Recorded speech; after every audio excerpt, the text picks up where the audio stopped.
Okay, great. Perfect. Thank you. It is now 5:30 p.m. and I would like to call the Special Design Review Board meeting of September 1st, 2022 to order. Before I proceed, I want to take a moment to go over our meeting protocols for today. The South Pasadena Special Design Review Board meeting for September 1st, 2022 will be conducted as an in-person hybrid meeting from the council chambers located at 1424 Mission Street in South Pasadena, as well as on Zoom. The council chambers are open to the public for the meeting, and the members of the public may attend and participate in the in-person meeting as well. All are kindly reminded to follow the Los Angeles County Public Health and CDC regulations and guidelines that are in place and may be posted. Staff, can we do roll call, please? Board Member Carlson. Board Member Nichols. Present. Board Member Younger. She's absent. Vice Chair Tsai. Here. Chair Hill. Here. You have quorum. Great, thank you. Board members, we will now move on to approval of the agenda. Do you have any requests for additions or revisions to this specific agenda? If so, please raise your hand. I am seeing none. So seeing no requests, I would like to take a vote of the board to proceed with the approval of the agenda as submitted. Staff roll call, please. Board Member Carlson. Board Member Nichols. Yes. Board Member Younger. Absent. Vice Chair Tsai. Yes. Chair Hill. Yes. Agenda approved as submitted. Great, thank you. Next, we have the planning manager, Matt Chang, on Zoom, and he will be providing background information on item number 1, and will also introduce the team. Good evening. Thank you, Chair and Vice Chair, members of the Design Review Board.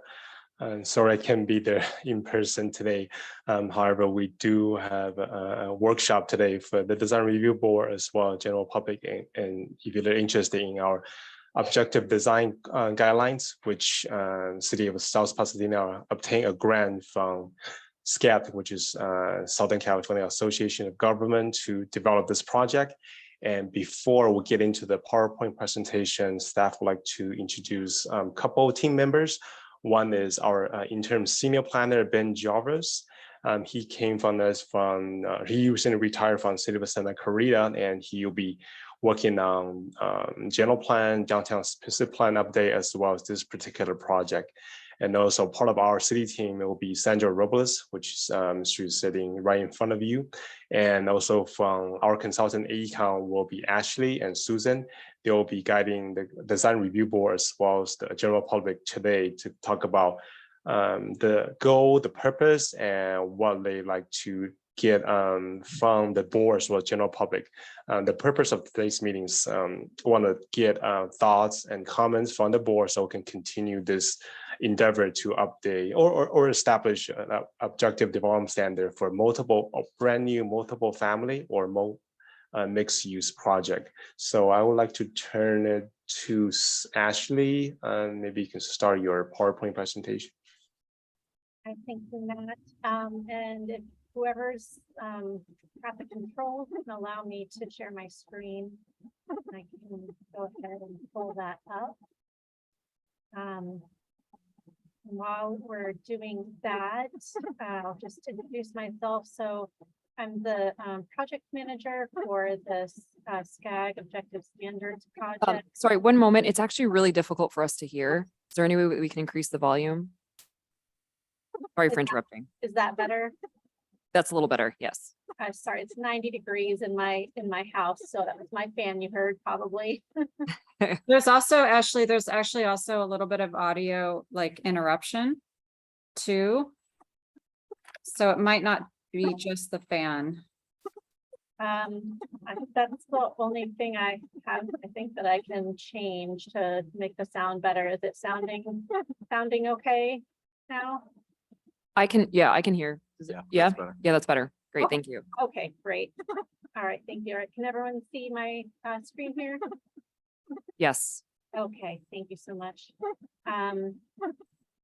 Great, so. Just You hear like a squeaking sound? yes, I apologize. That is my computer. I have an IT appointment to fix it, but unfortunately might hear some squeaking in the background. I apologize. Ashley, do you have earbuds? Maybe that'll help. I do not. I can try, can give me a couple of minutes. I could try calling into the line. Sure. And doing audio that way. I'll have to step away for a minute. If I do that, that's all right. That's okay. Ashley, one other approach is I can give the presentation, and then you can hop in if there's a point you think Okay. you might have missed. Okay, yeah, sure, we can do that. Okay, Right, I will mute myself then. okay. Thank you.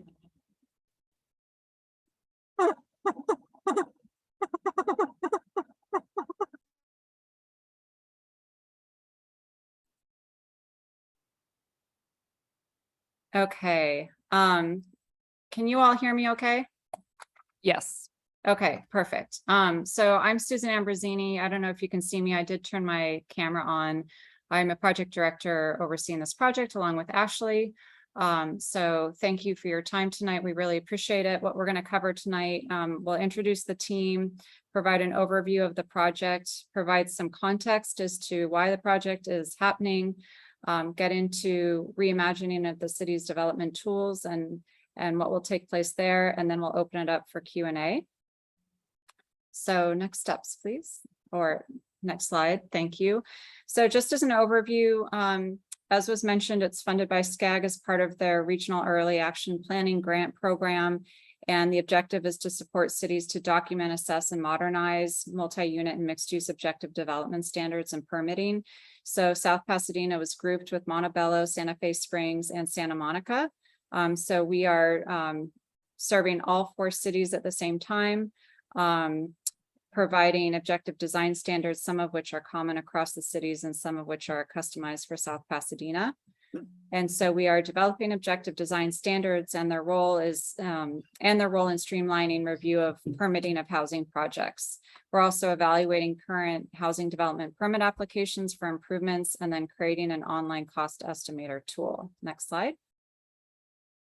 So what is the goal? We're making recommendations for objective design standards for these multifamily and mixed use zones that would be incorporated into the zoning code following adoption of the revised general plan.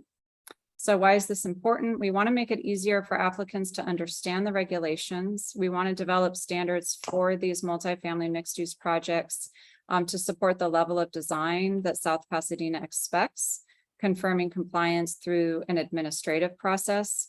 We'd also like to create greater certainty in the review process and streamline project approvals, encourage housing production so the city can meet its state mandated RHNA numbers, and to comply with SB 35, which requires qualifying projects to be reviewed against objective standards.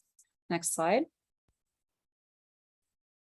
So what are objective standards? So sometimes standards can be grouped into development standards and design standards. There's a lot of gray area in between, but in general, development standards inform the general massing of a structure. So the sort of standard regulations that you see in zoning codes like height, lot area, setbacks, lot coverage, or floor area ratio, where design standards get into more of the design of the structure. So things like articulation, modulation, roof line variation, transparency and fenestration, lighting, parking, plaza or open space design, and other landscape or hard space and amenities. And some of these have been implemented at more of a subjective kind of level previously. And so these are a focus of the standards to try to make them more objective. Next slide. So just understanding what we mean by objective standards. So comparing against guidelines, for example. So objective standards are measurable or independently verifiable with no personal or subjective judgment.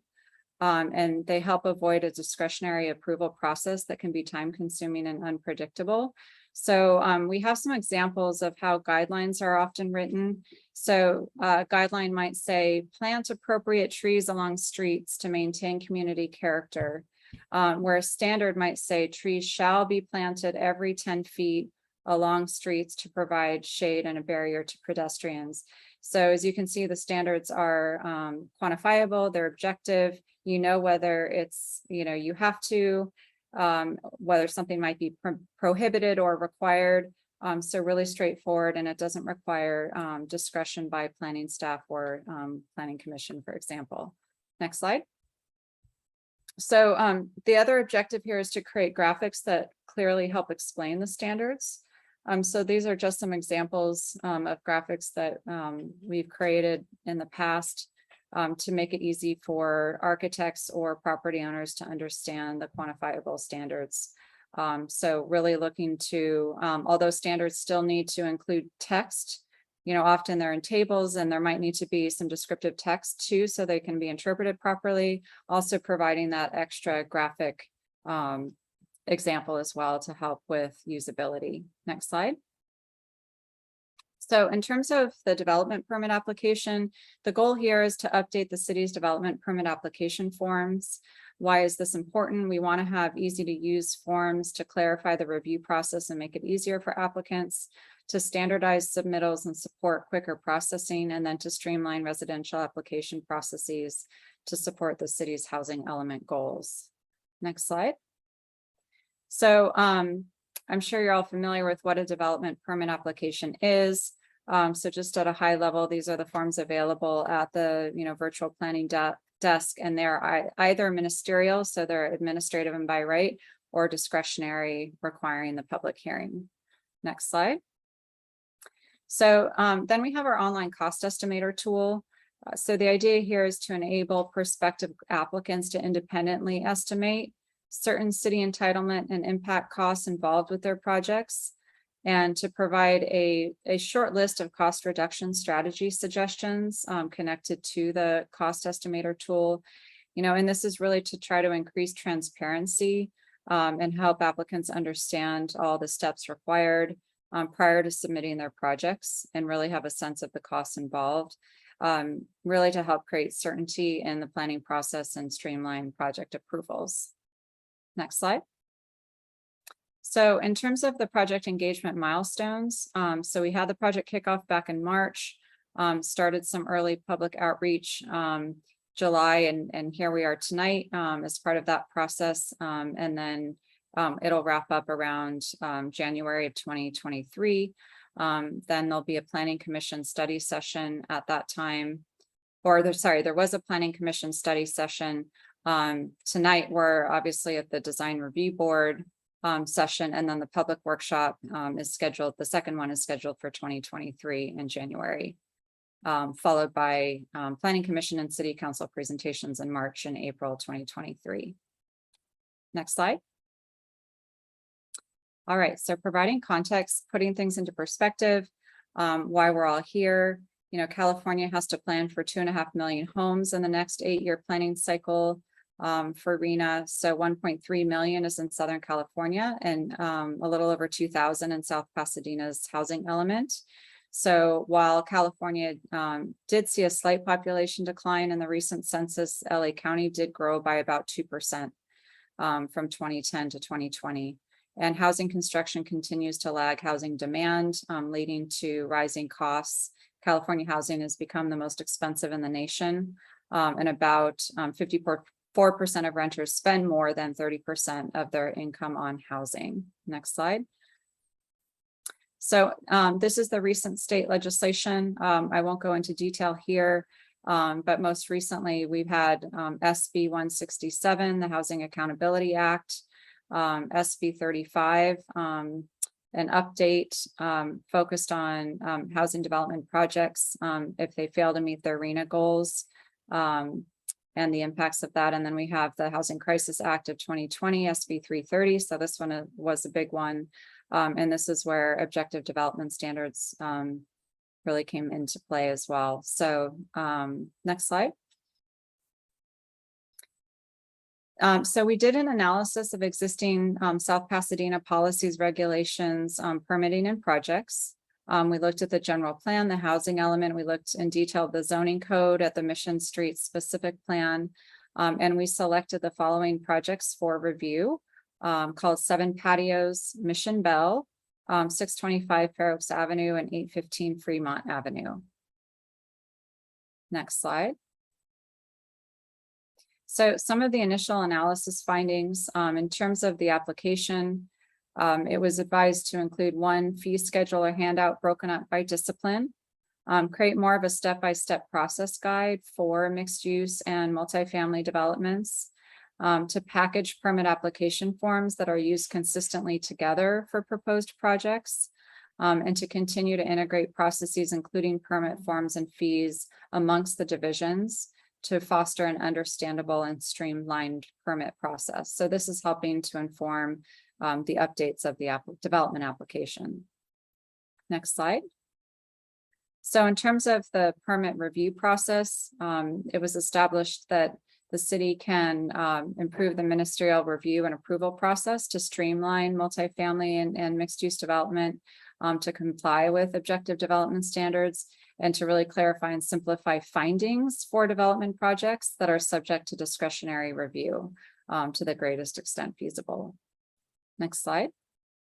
So in terms of standards, there's opportunities to modify guidelines and descriptive standards into objective standards for multifamily and mixed use zones, to streamline and bring certainty to the regulations. There's opportunities to evaluate parking standards for these zones, especially in areas supported by transit, considering things like flexible standards and shared parking. Increase the height limits potentially within higher density residential and mixed use zones to increase feasibility at higher densities in desired areas. So we know currently it has to be within 45 feet because of the 1983 initiative, unless changed by voters. To define massing standards such as building step backs or modulation, especially for taller projects, to show how design choices can reduce massing and provide visual relief when desired, and then to expand the use of graphics to help illustrate new objective design standards. Next slide. So reimagining the city's development tools. So what we've heard, we had a city staff and planning commission study session. So from city staff, we heard about exploring ways to clarify where applications are located, provide relevant code sections to simplify access to standards, include more process diagrams, and then just a note that once adopted, the downtown specific plan requirements will be integrated. And then through the planning commission study session to provide clear information on which project types would require planning commission review and which are ministerial moving forward. And that any updates to speed up the process should be explored, for example, reducing the number of studies and reports needed for certain projects. Next slide. So in terms of recommended standards, these are the zones that are included as part of this project. So we'll be looking at creating new objective standards related to your medium density residential zone, high density residential zone, the Ostrich Farm mixed use zone, and then the mixed use boulevard zone. Next slide. So in terms of the potential standard categories, we'll be looking at building forms. So things like setbacks, street walls, step backs, and modulation. Frontage, which includes standards related to entrances, transparency, shading, lighting, and facades. Open space, looking at your private and common open space requirements and publicly accessible open space, if that's something the city wants to pursue. And then parking and looking at vehicle access and driveways, and then parking design, either surface or structured parking. Next slide. So just as an example, using step backs. So looking at street step backs and where there might be opportunities to reinforce existing building heights, pushing massing away from the street, or possibly away from neighbors where transitions are important. Next slide. So what we've heard about standards from city staff is that changing standards for parking might be an opportunity, avoiding boxy development. So really focusing on articulation and good design, and then incorporating slope considerations into standards in hillside areas. And then from the planning commission, Looking at the street level experience of a building's design is especially important. Design solutions to reduce large massing, step downs, abutting lower density residential. Consistent project design is critical. Driveways should not be the central design feature, rather features like courtyards. Standards should be balanced to protect from worse designs, but allow for good design. Next slide. So now we'd love to hear from you. Ashley, I'm going to turn it back over to you. I don't know if we can see how things are going with your audio. And I also just want to make sure that there wasn't anything else that you wanted to make sure to highlight. Thank you, Susan. I'm sure my audio is still squeaking, but at some point I might run away for a couple minutes and try to get my earphones.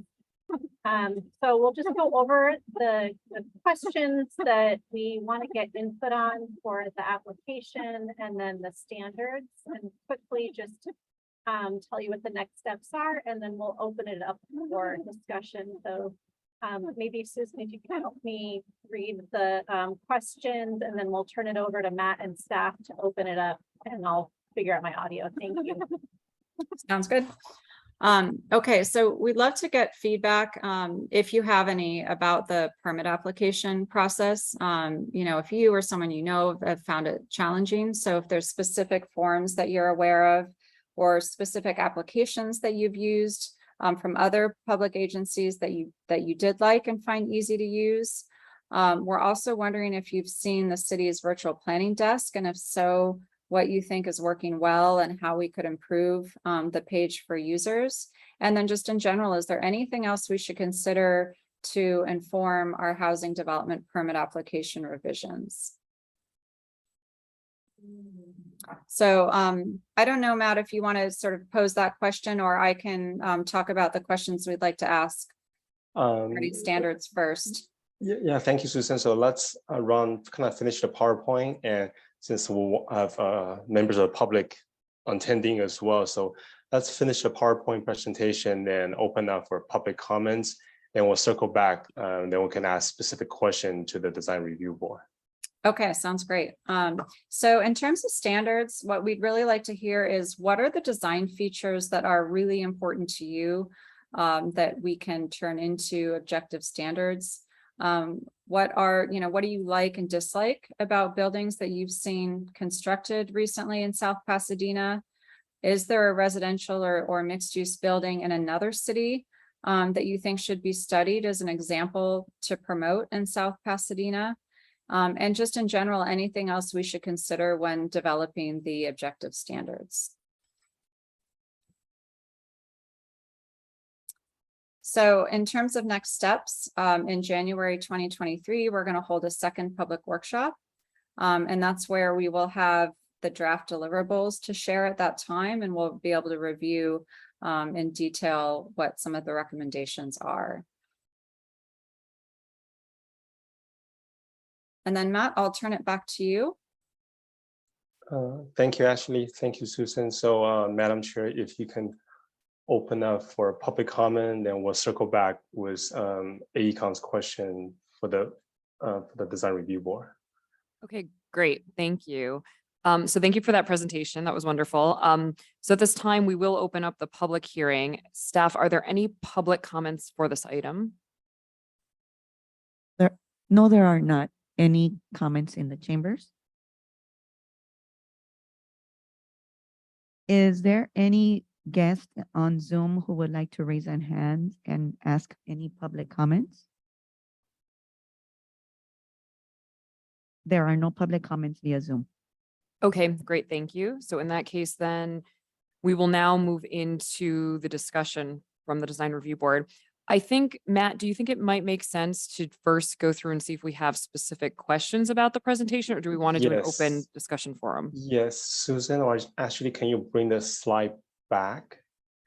I think there were a couple of slides that you have questions, so let's put it on the screen so everybody can see it and we can have a meaningful conversation. Okay, great. So that first, I see that are there any specific application forms or portions of it that you or someone you know have found challenging?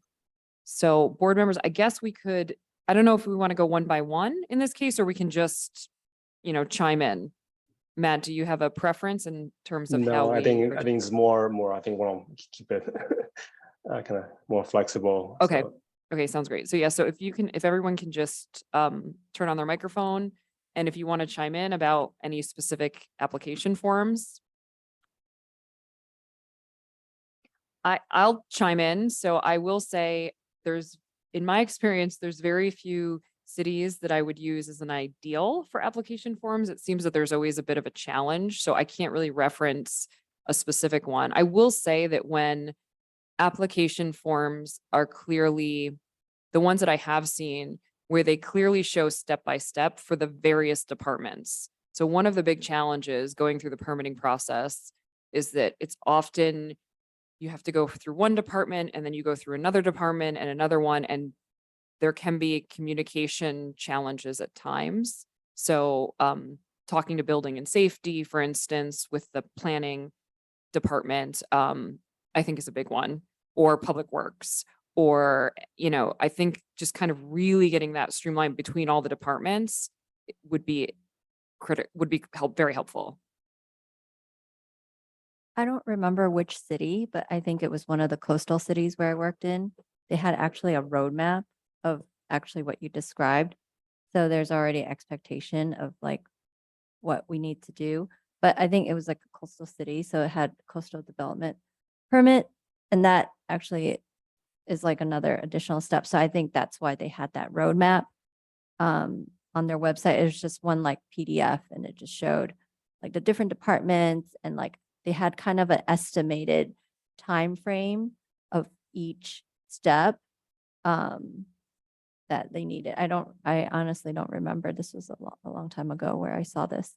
So I thought that was really helpful because I was able to estimate and give the client like a timeline about what the entitlement process would take. Thank you. Thank you for both of the feedback points. I definitely think it's common to hear about the different divisions or departments that can be better coordinated, and helpful to hear about the roadmap idea. All right, should we move on to the next question then? Are there any applications that we've used from other public agencies that we like and find easy to use? If so, from which agency, which I think ties into what we just addressed? Have you seen the city's virtual planning desk? And if so, what do you think works well, and how could we improve the page for users? I'll be candid, I have not actually been on the page, so I can't, so I can't speak to it intelligently. I don't know what works well and what doesn't. But now knowing about it, I will check it out as soon as we're finished with the meeting this evening. Yeah, I didn't realize that existed either. Maybe that's a comment. Yeah. It's not the online appointment service, right? No. Okay, so it's something different. Mm-hmm. Oh, okay. No, yeah, I wasn't aware of that. No, I wasn't actually either. I'm trying to think when I've seen the applications before. How I usually just do a Google search. So, and this was a while ago, so I don't know how long this has been in effect. Has this been in place for a while? Oh, okay. I guess last question, is there anything else that we should consider to inform the housing development permit application?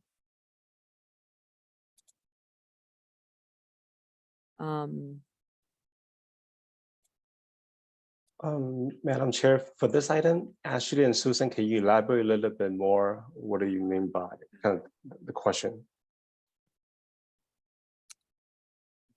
Yeah, I mean, I think you've sort of, covered what your potential comments are. We weren't expecting to hear as much from you all about this area relative to the objective design standards, which I think is probably the meat of what we'll want to get into. So really just an open-ended question, if there's anything else that you've seen maybe from other cities or in general that you feel like we need to consider when revising the application. I can make one comment. I don't have any experience with building permits. It's on, but maybe I'm not close enough. I don't have any experience with building permits, but I do have a lot of experience with filming permits. And I know most cities have created offices now, particularly the city of Los Angeles, that makes that process quite simple, where you can go to one person and they'll oversee everything from parking, from everything. And and I'm not sure if the building permit process works the same way, but if it doesn't, that would certainly be helpful. I think that's a great point. I know that I've heard, I think that there's discussions of getting, talking about getting in a community development director. I could be using the term wrong, but somebody who basically acts as the liaison with developers or applicants who are applying. So this way there is a one-stop, one individual that can kind of answer all the questions. I think that would be definitely helpful.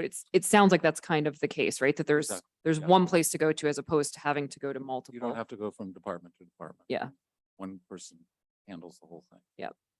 which I think is a great suggestion. I know that I don't have that much experience with some of this stuff either, but just from working with other cities, I've heard stories where you'll be working on a project for the city, like a public park, and the parks department will say, we want to do this. And then you'll take it to the building department and they'll say, oh, well, you can't do that because of this, or you have to get this approval. And basically, you're just kind of running in circles because one part of the city is telling you one thing that contradicts something the other part of the city is telling you. And anything you can do, like the liaison that can sort of help kind of navigate those situations, I think would be ideal. I know in city of LA, for bigger developments, you can actually apply and have a case manager before you even start the design. So I thought that was really helpful to understand, because Los Angeles is so complicated, to all understand all the different districts and all the zoning codes and stuff. So I thought that was really helpful because we actually use that for one project in LA.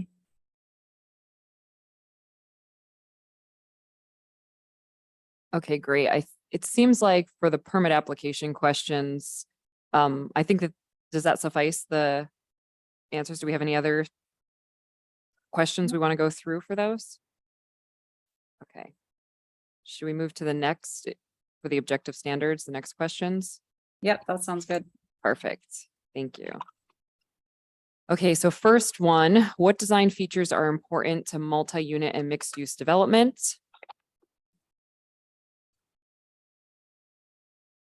My comment regarding that would be, it seems that most multi-unit developments these days seem to be kind of a cookie cutter formula. They all kind of look similar.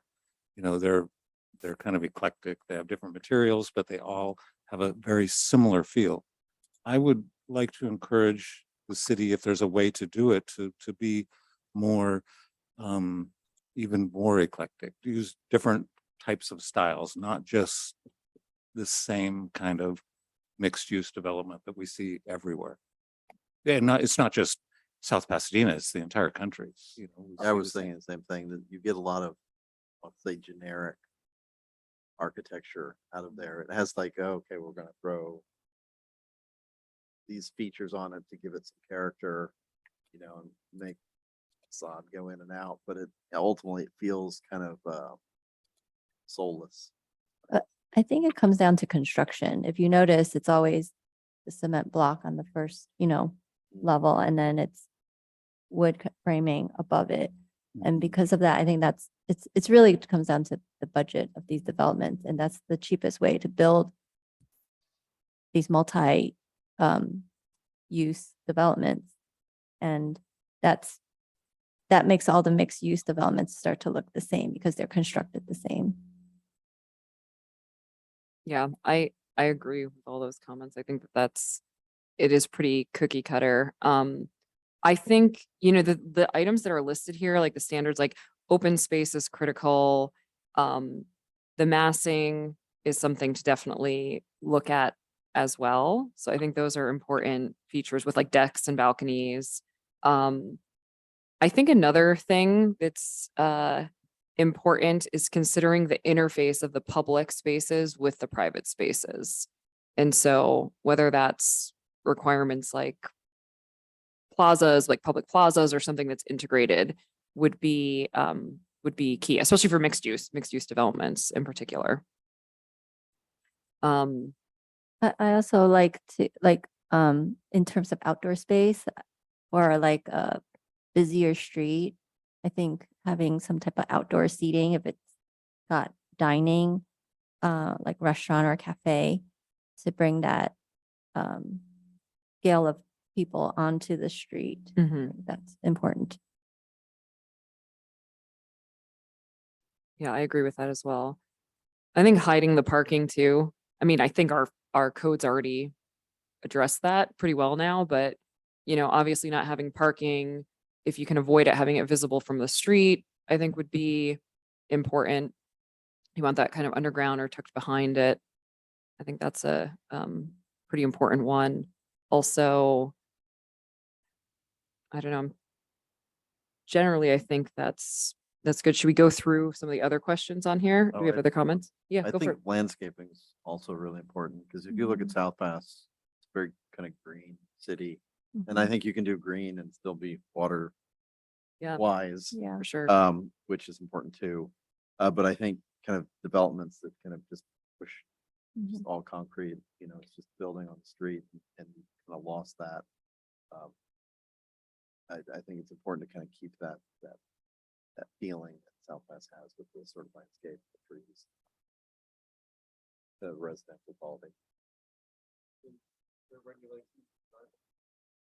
Are there regulations regarding how much open space is required per square foot of these kind of developments? Yes, there are. Because I would agree, that's extremely important. And if any of those open spaces can be accessed by the public just to sit and read or something, I think that would be valuable as well. Particularly in the denser areas. South Pasadena is not that dense, but developments on Mission, let's say, if the public could utilize some of those green spaces as well, would be helpful. Yeah. Have you in recent development review processes or as part of the downtown specific plan incorporated thresholds where the developers are required to have publicly accessible open space?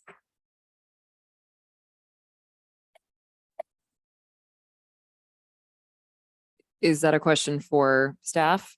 Sorry, actually, a question for the design commission. But I mean, staff as well could answer, but because they're more intimately familiar with the downtown specific plan. But yeah, I'm just wondering if South Pasadena has started to require that maybe in some projects that you've seen come through, or if that's something that the city is exploring. I'll weigh in and staff, correct me if I'm wrong. So I have worked on a mixed use project in the city and we did have public space requirements. And so they are incorporated. And I believe that was from the current downtown specific plan, but I can't be positive because we actually designed to an older specific plan, the Mission Street specific plan. So, but we did incorporate public space. Yes, to elaborate on Chair's kind of comments. So currently we do have the emission street specific plan, which that's all the existing project they're utilizing on, and we're in the process of updating our general plan and also downtown specific plan. And we're of course reevaluating all the criterias, whether it be a setback, open space, parking requirements. So this will be one of the items that we'll look at from not just the public open space, also private open space as well. So. Great, thank you. I mean, so when you were looking at requiring the public open space, for example, in the project that you mentioned, were there design requirements or recommendations that you made that you thought improved the quality of the open space, whether it was maybe the amount of landscaping or required seating or maybe materials of the plaza, things like that? Did that come up? From, in my experience, it was just really the landscape requirement. There wasn't requirements for seating or, the materiality of any of the, that outdoor public space. So that would definitely be something to consider. Another thing I would say, this generally speaking, it got me thinking as we're having this discussion, shading, while that's not typically something I've seen in design standards, requiring certain shading devices, especially in public open spaces, it's both energy efficient and, looking at putting shading devices on south-facing walls or other things like that could be another thing that we could consider. I know that all of the local developers are not going to be happy that I made that comment, but I do think it's something that we really should be addressing, is how these design standards, these objective design standards, address climate aspects as well. Yeah, actually, to that point, one thing that we're starting to see, and this has been adopted in Pasadena to the north, is actual requiring of shade structures along ground floor commercial, particularly in areas where maybe there's limitations on the feasibility of street trees to provide adequate shade.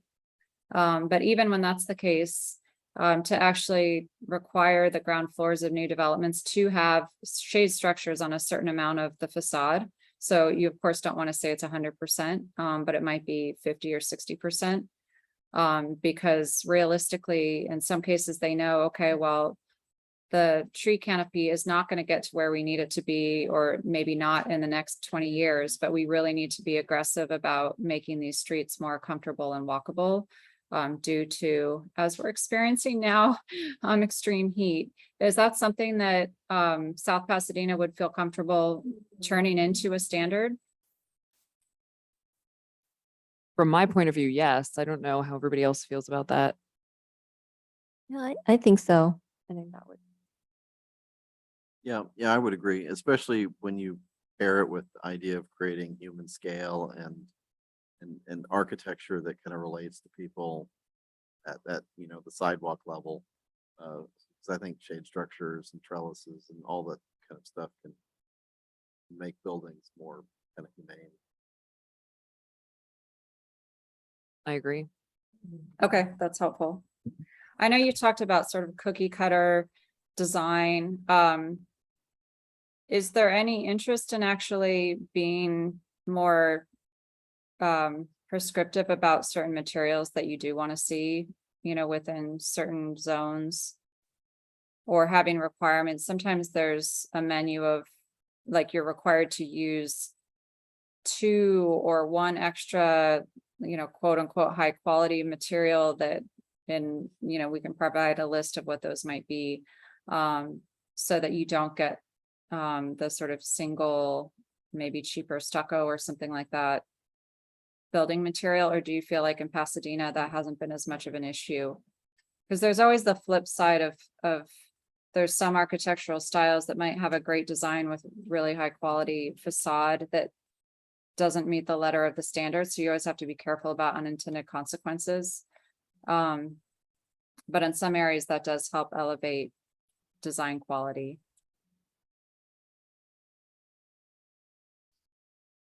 Well, I was thinking if there was, like, let's say a wall of a certain height or area, if it reaches a certain limit, or reaches certain size, it has to have like 2 or 3 different materials, instead of saying like a high quality material, but then at least a variety of material, so that one big wall is not just all stucco.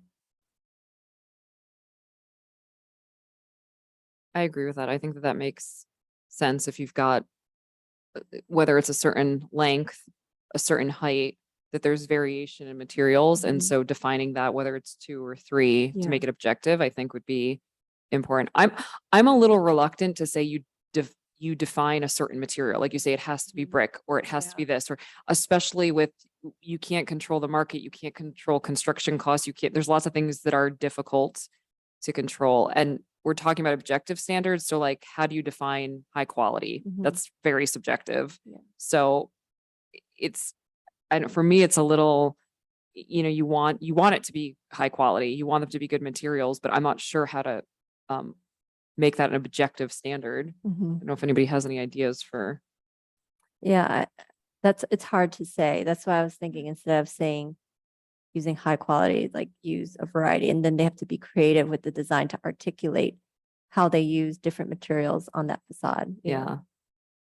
Yeah. I mean, because I've actually worked with in the past really expensive, high quality materials. And to be honest, they were terrible.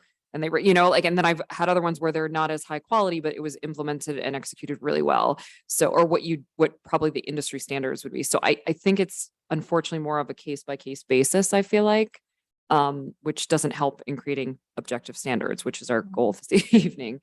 So I think more of the quantity, like Melissa was saying, doing variation of materials, like 2 along a facade, a long facade would be helpful. I think the trick is around here, you have so many different spots that have different immediate contexts. So like say here on this street, the buildings look one way, but if you're, let's say, close to residential neighborhood and you get these kind of old craftsman style houses, you just get so many different, it's really hard to set out those objective guidelines when an architect, say, coming in and doing a project is going to be faced with like a very specific circumstance that they have to deal with. And like having that flexibility to come up with a creative solution that fits that context.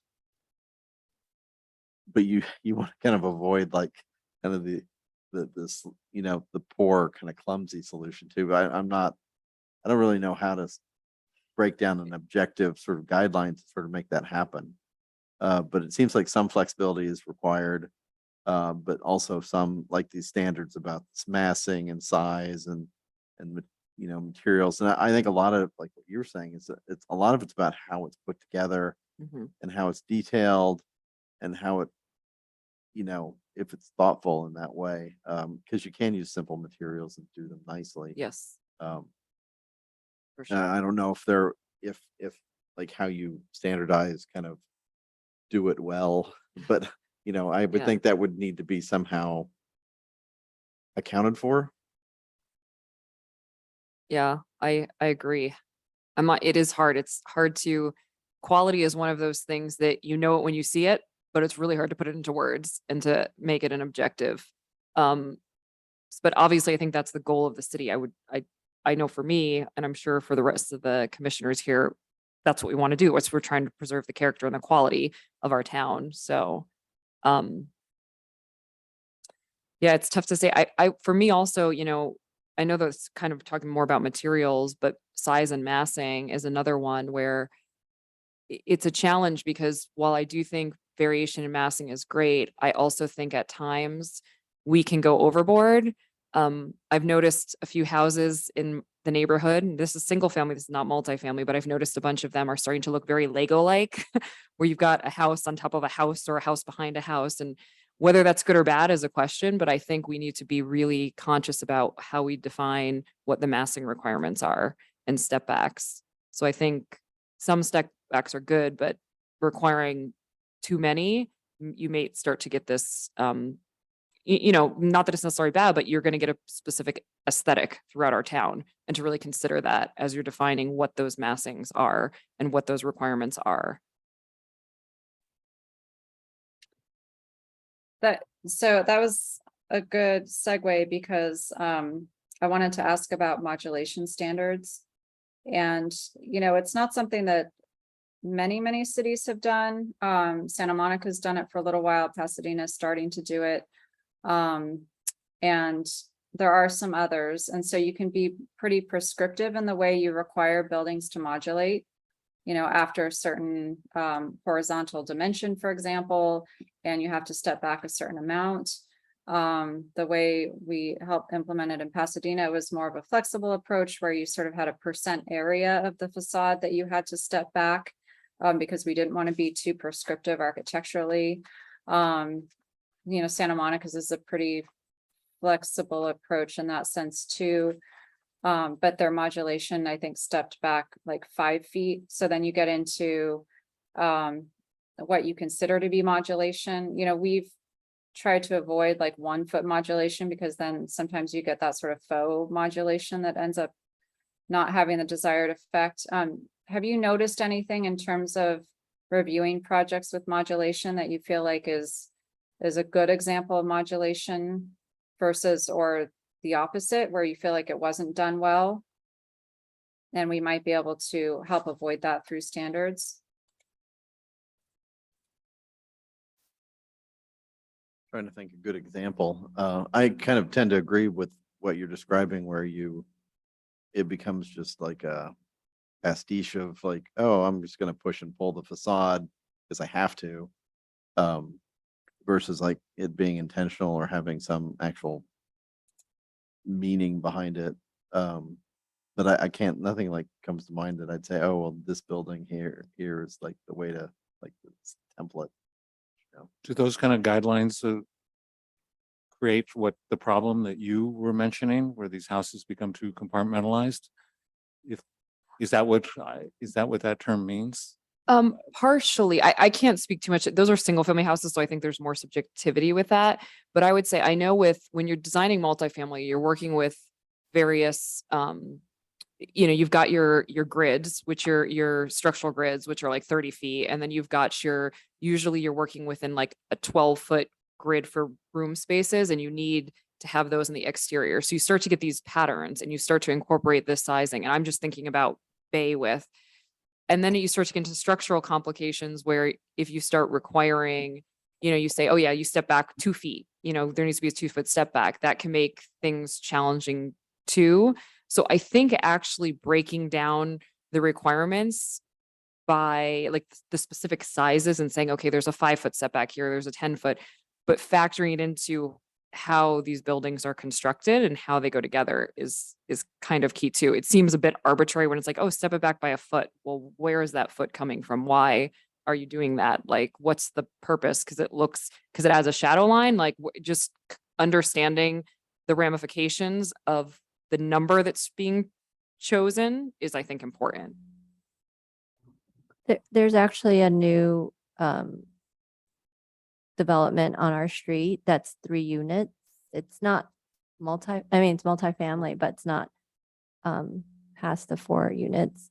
But it's a front house and then the back house, and the back house is the 2 units, and they have I don't even know if it's a 1-foot setback, but I think that was forced on them to create, you know, variation on the facade, but it was very poorly done because it still looks like one big box.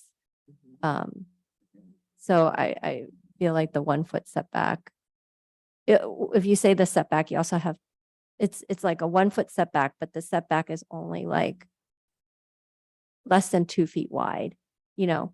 So it almost just like looks like a little recess window, but there's no window there. It's just like a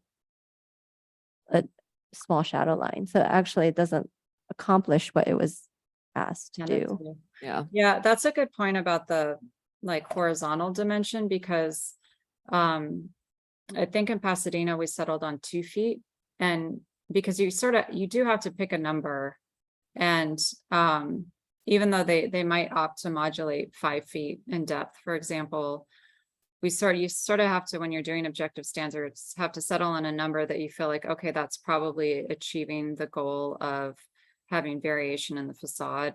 And you wouldn't have an architect sort of have filled in sort of fake articulation that wouldn't be integrated into the interior of the design of the structure once you jump up to 2 feet. But yeah, it's difficult. And then I think to your point, if it's 2-foot modulation, but it's only 1 feet, the horizontal dimension or something like that. So maybe having a percent of required modulation of overall area to give flexibility, but also having a minimum horizontal dimension, so they don't end up doing something sort of funky that's not really meeting the intent. Yeah.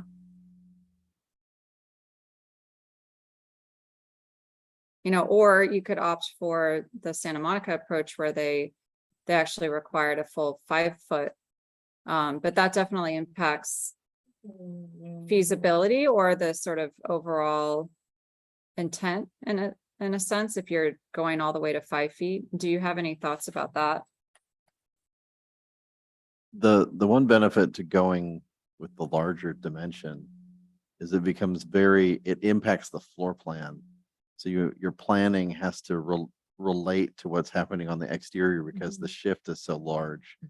So I mean, in my mind, that does make it more intentional because they'll have to actually, it's not just like, oh, I've added another layer to the facade, even though on the wall and the inside it's flat. I'm trying to think like, well, if on the opposite end of that, if like I'm the designer working on that, like how much of a pain is that going to be? Yeah. I don't know, but it would kind of force it to be like more of a real thing because the walls are actually. Or can it be a percentage of like the length, a horizontal length from the corner, so the more length you have from, let's say, the front facade, or from the corner, then a percentage of that you have to set back, So like if you had just 2 feet from the corner, then you only have to set back like a couple inches, then that looks proportionally correct, Yeah. versus like you have like a 10-foot wall and you could set back a little deeper. And then that will give you also more flexibility inside because then you'll have a bigger, depending on the space in the room. And that makes more sense. It's more flexible. And I don't know. No, that makes sense to me too. Yeah, that's an interesting idea. Like the scale, like as you Yeah. scale up, Or sh- it needs to get bigger. Yeah. If it's small, it doesn't need to be. So it's like relative, right? Mhm. They're associated. Yeah. It's a proportion thing. Right. Yeah. Right. I actually like that idea. I think that makes sense. The proportion. We're actually we're almost at 6:30 now. So I think before we wrap this up, do you have any other specific questions for us as a board that you would like us to address? I think modulation was one of the big ones. So I'm glad that we were able to cover that in detail. So I think we can leave it at that, but hopefully maybe some of these thoughts ruminate with you. And so we'd certainly welcome if you have follow-up thoughts to get in touch with Matt and just let us know. And we're happy to integrate that into the project. Okay, great. Will there be, for these objective standards, will they be a draft be issued? And I apologize if you went through that and I missed that. Will a draft of the objective standards be issued to us and then we can review them prior to approval? Yes, and Okay. I would say the other thing is what we're doing is just creating some recommendations. Got it. So, this is sort of some approach ideas of what you can do. But that doesn't mean that that's what will be adopted into your zoning code. And so it's trying to get you sort of 85% of the way there, and provide some graphics that you might be able to just slot right in, or make minor refinements to.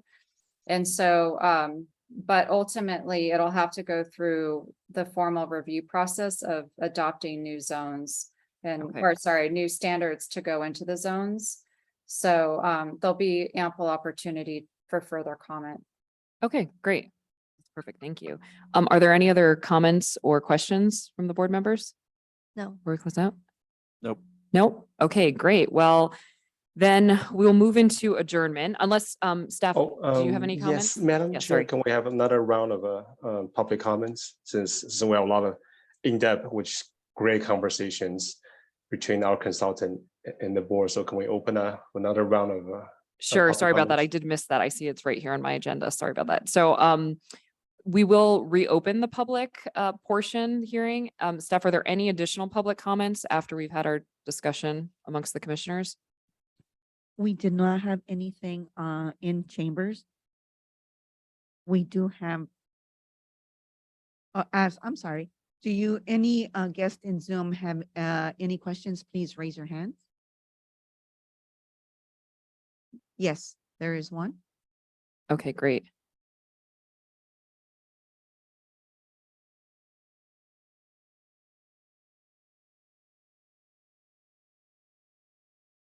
Okay, go ahead, sir. My name's Joshua Brexton. I only caught the last part of what you guys were talking about. You guys seem very good at this stuff. One thing I wanted to comment is one of the biggest problems South Pasadena currently is having with their housing element is proving that it is feasible to actually develop housing in South Pasadena.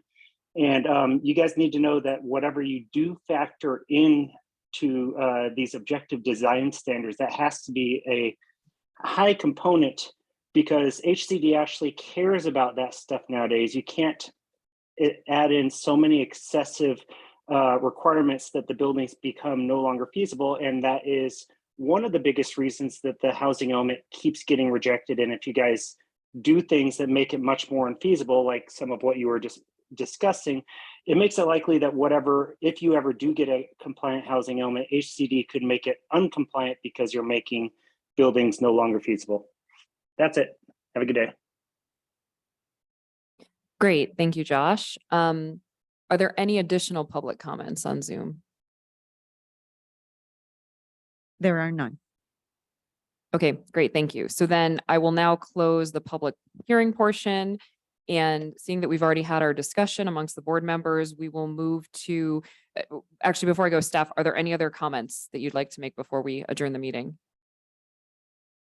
Just want to thank you, Chair, Vice Chair, and Board Member Carson, Board Member Nichols. So I think if any additional comments on with staff and also the AECOM consultant would like to receive, please go ahead, email it to me or have a follow-up conversation. So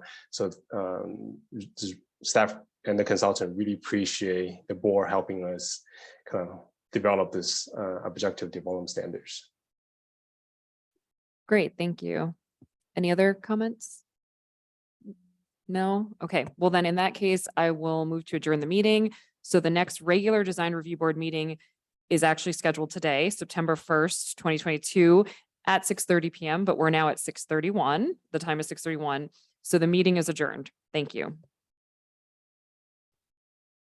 I was going to say, can we take like just like a few minute break? If anybody, Yes. does anybody like a break? Yeah. 6:40 would be great, actually. Okay. Just a little, yeah, bathroom break. Okay, thank you. Appreciate it. We will reconvene at 6:40.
Used to be, yeah.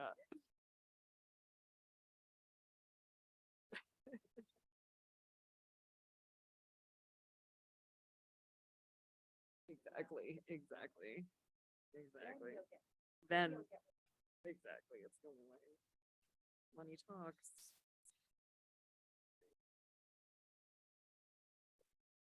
Okay, great. Is everyone ready? Yep. Okay, excellent. So it is now 6:30 PM and I would like to call the regular design. Oh, no, not yet. Okay. Oh, I apologize. It is actually now 6:40 PM. Thank you everyone for your patience. We appreciate that. I would like to call the regular design review board meeting of September 1st, 2022 to order. Before I proceed, I'll take a moment to go over our meeting protocols for today. The South Pasadena Design Review Board meeting scheduled for today will be conducted both in person and virtually via Zoom to maximize public safety while still maintaining transparency and public access. Members of the public can observe the meeting via Zoom. City staff, please, can we do roll call? Vice Chair Tsai, Here. Board Member Carlson, Here. Board Member Nichols, Here. Board Member Younger, Here. you have quorum. Oh, and myself. And I'm And sorry, and Chair- Chair no Hill. problem, and I Chair- apologize. No problem, Chair Hill. Yes, I'm here. Excellent. Thank you. So board members, and we'll move on to approval of the agenda. Board members, are there any requests for additions or revisions to the agenda? If so, please raise your hand. I am seeing none, so I would like to vote for the board to proceed with the approval of the agenda as submitted. And I don't believe we need to take a actual roll call on that, correct? No, okay. So next we will move on to site visits and ex parte, disclosure of site visits and ex parte contacts. We'll go through each board member. So Vice Chair Tsai, have you visited the site or communicated with anyone regarding the projects? I've only driven by Bristol Farms and no communication. Okay, great. Board member Carlson? I live 2 doors down from one of the houses, so I see it every day. Okay. And you will be recusing yourself? Yes. Okay, And I excellent. know Bristol Farms and I'm familiar with the lot on Pasadena Avenue. Okay, great. Thank you. Board member Younger? I'm at Bristol Farms every other day. Otherwise, I've not seen the other 2 properties. Great, thank you. And then board member Nichols? Just driving by Bristol Farms and Pasadena Avenue property. Regular out and about. Okay, great. And for myself, that's the same. I've driven by Bristol Farms and the Pasadena Avenue project, and I haven't had any communication with anyone regarding these projects. Excellent. So we will now move into the general public comment section. Is there, staff, are there any general public items that are not on the agenda for this evening? No, there are not. Oh, I'm sorry. Anybody in Zoom have any general comments on the agenda? Please raise your hand. There are none. Okay, great. Thank you. Well, then we will now close the general public comment portion, and we will move on to consent items. Consent items include the approval of the meeting minutes from June 2nd, 2022 and July 7th, 2022. So do we need to do a roll call for this as well to approve each one individually? Okay. Okay. So board members, would you like to, excuse me, are you recommending any changes to the meetings for June 2nd, 2022? We'll do that one first, and I'll go through each member. So board member Carlson? No. Vice Chair Tsai? No changes. Board member Younger? No change. And board member Nichols? No changes. And for myself, no changes. So it's the June 2nd, 2022 meeting minutes are approved by the board. And now we'll move into the next item, which is the meeting minutes from July 7th, 2022. Board members, are there any changes that you're requesting, or would you like to approve the minutes? I'll go through each one at a time. So board member Carlson, No. Vice Chair Tsai, No changes. board member Younger, No change. and board member Nichols. No changes. And for myself, no changes. So those are also approved. The meeting minutes from July 7th, 2022 regular design review board meeting. Excellent. So we will now move into the public hearing, public items. We have 3 public items on our agenda tonight. The first agenda item, number 4, is at 2008 Edgewood Drive. And this is the addition of a 824 square foot at the rear of an existing single-family property. Staff, do we have a presentation? Yes. Okay, great. Thank you. Oh, I apologize. We forgot to recuse our 1 board member. So board member Carlson will be recusing himself. Great, thank you.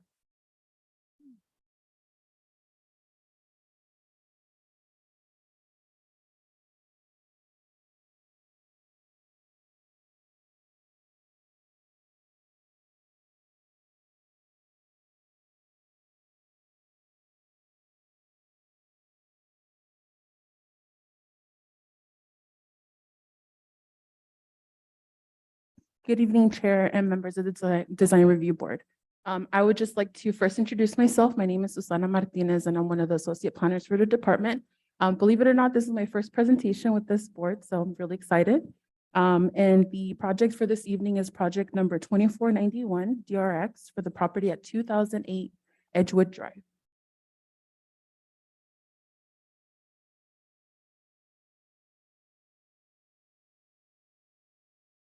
So the subject site is a rectangular lot located on the northerly side of Edgewood Drive between Chantelway and Wayne Avenue. The lot measures approximately 7,336 square feet and is bounded by Eddy Park to the south, residential to the north, east, and west. The site is currently developed with a single-family dwelling and attached garage. The slide before you identifies a street view of the residence, which was built in 1950, and the property is a non-contributor to the eligible Edgewood district, which encompasses a total of 38 residents. The residence is built in the contemporary style, which can be identified by its low-pitched gable roof with widely overhanged eaves, exposed roof beams, and recessed entry door. The applicant is requesting a design review permit to add 824 square feet to the rear of the existing single-family dwelling. The property is located within the residential low-density zone and is developed with a 1,695 square foot residence and the attached garage at the front. The property has undergone some work, including a bathroom remodel, the addition of a trellis and a pool in 1967, and other permits included were for re-roofs, electrical upgrades, and a seismic retrofit. It is worth noting that the applicant will be proposing to convert the existing attached garage into an ADU.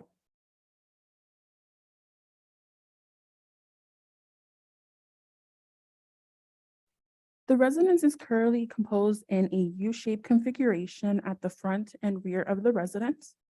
And the applicant is proposing to remove an existing 263 square foot attached trellis at the rear and situating the addition within that area. The addition will also extend along the northeasterly side of the property. A new dining room, family room, laundry room, and pantry storage are proposed within the addition area. And the applicant is also proposing an interior model where the kitchen will be relocated to create a new bedroom within the existing kitchen space area. Additional remodeling is proposed to the existing bedrooms and bathrooms. And the project complies with the development standards for the RS zone. And since the lot is less than 10,000 square feet, it is also subject to the small non-conforming residential lot standards. A breakdown of the development standards are provided starting on page 2 of your staff report. The slide before you identifies the site plan of the property. The one on the left identifies an existing layout where the purple highlighted area identifies the existing trellis to be removed. And on the right is the proposed addition highlighted in green. As you can see, the addition will be situated within that existing trellis area and extended on the northeasterly side. This slide identifies a floor plan. Again, the purple identifies the proposed demo trellis. The green identifies the proposed addition where the kitchen will be relocated and the dining, family, laundry, and pantry room will be created. And then you can also identify where the existing kitchen is at and where the new proposed bedroom will be located. This slide identifies the front elevation, which is on the southern side. Very minimal exterior modifications are proposed to this elevation. And as you can see, the addition is not visible from this elevation side. This elevation identifies the northern side, which is the rear. So the purple identifies that existing trellis that will be removed, and the new addition is highlighted in green towards the back.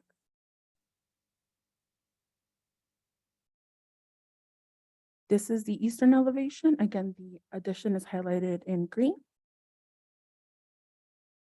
And this is on the west side, which again, the elevation is identified, the addition is identified in green.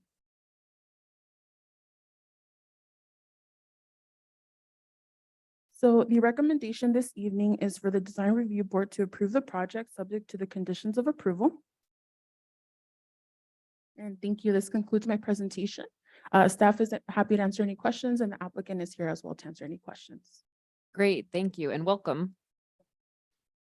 So I guess we will move into questions specifically for the staff and we'll go through each board member. So Vice Chair Sai, do you have any questions for the staff? I have no questions. Board Member Younger, do you have any questions for the staff? No questions. Board Member Nichols? No questions. And I also don't have any questions. So we will now then open the public hearing portion. So staff, were there any public comments for this specific item? In the chambers, there are no public comments. If anyone on Zoom has any comments, please raise your hand. And we do not have any hands raised. Okay, great. So then we'll close the public hearing for this specific item. And now, does the applicant have a presentation this evening? They do not, but they're here to answer any questions. Okay, great. So if the applicant would like to come up to the stand, I think that might be helpful. Podium.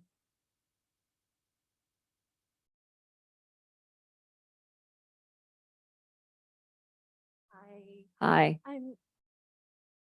I'm Georgiana Chung. I'm the designer Okay, great. representing the homeowner. Is the Sorry. microphone on? No sorry. problem. No problem. Of course, I'm Georgiana Chung, and I'm the designer here to represent the owners. Excellent. Thank you. So board members, do we have any questions for the applicants? So I'll go through each one. Vice Chair Sai, I have no questions. Board Member Younger, No questions. and Board Member Nichols. No questions. I also don't have any specific questions. So in that case, do we want to then, I guess, go into just for a discussion amongst ourselves? All right, well, if you'd like to stay there, you're more than welcome to, or you can sit back. I appreciate that. I thought there would have been questions. So sorry for making you get up, but okay, great, thank you. So maybe we just unmute our, turn on our mics and we can kind of just discuss it amongst ourselves. Sorry, can you talk into the microphone? No problem.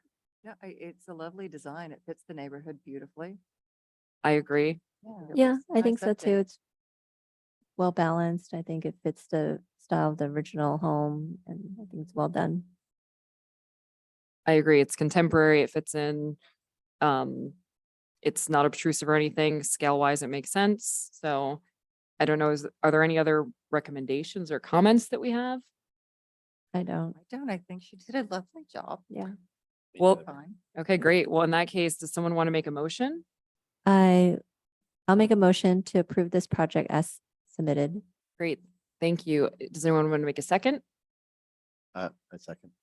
Excellent. So a motion was made by Vice Chair Sai and a second by Board Member Nichols to approve the project with condition to approve the project as submitted. And so we will now take roll call.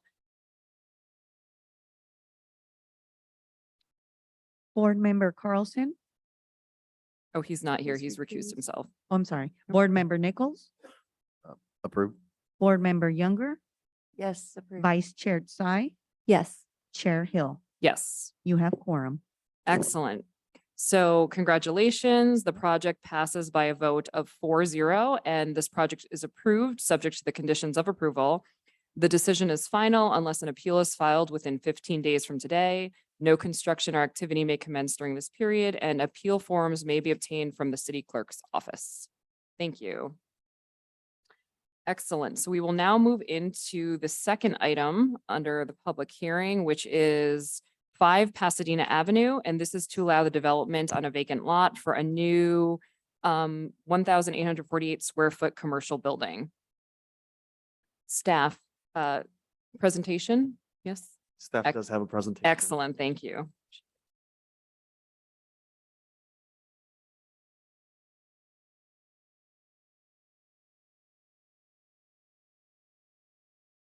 Oh, thank you. I appreciate that. Sorry, one moment.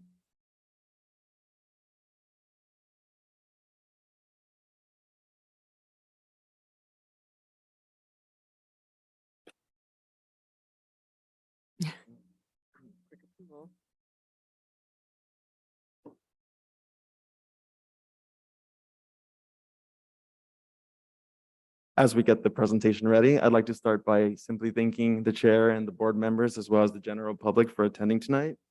My name is Braulio Madrid, and I am an associate planner here at the City of South Pasadena. Today, I will be presenting to you a commercial project that is located on 5 Pasadena Avenue.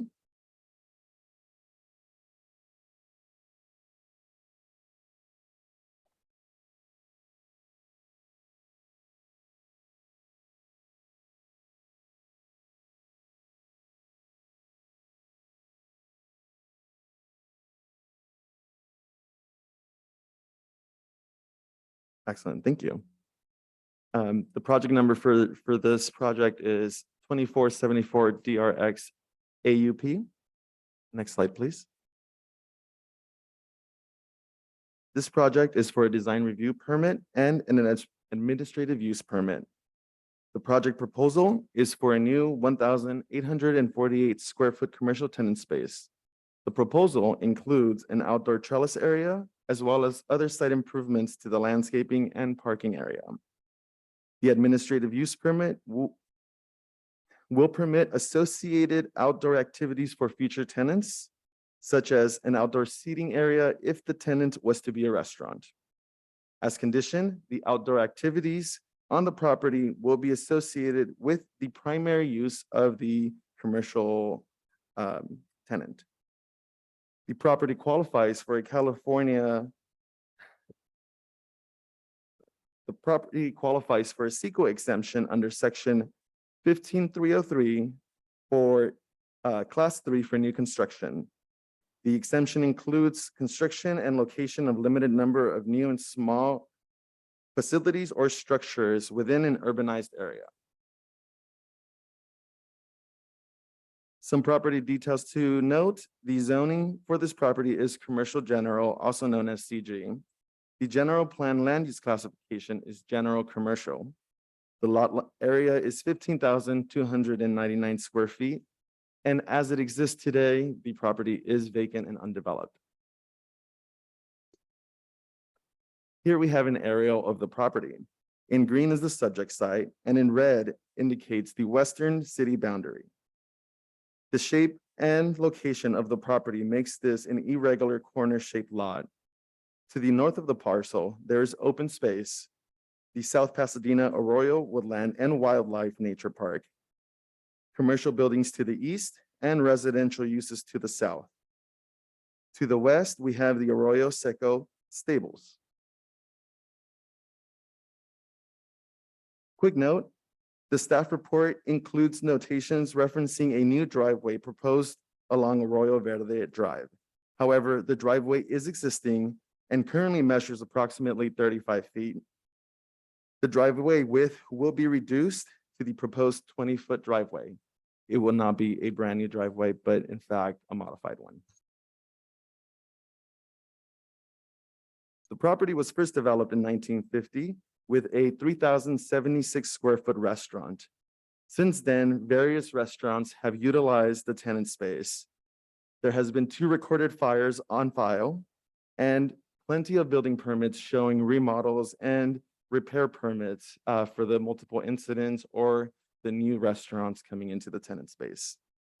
In December 2009, through the approval of a declaration of public nuisance, the Planning Commission approved Resolution 1795 to declare the premise a public nuisance and order an abatement of the premise by means of demolition of the premise within 30 days of the approval. The applicant obtained demolition permits the following year in 2010.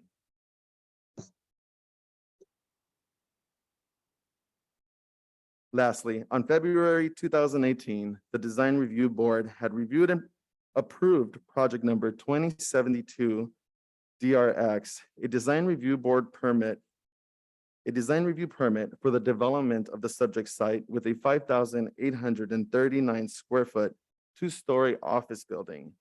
The applicant pulled building permits on September 24th, 2018. However, the permits expired and construction was never commenced.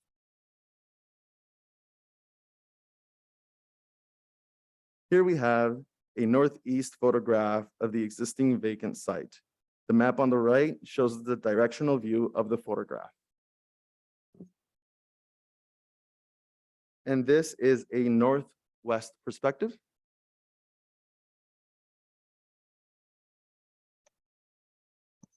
This picture is from the corner of Pasadena Avenue and Arroyo Verde Road, looking into the center of the site.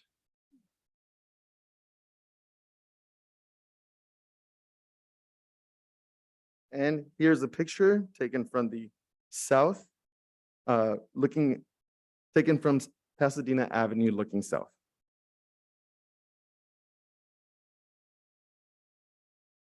In this slide, we have the proposed site plan. The development has the intended use of a restaurant.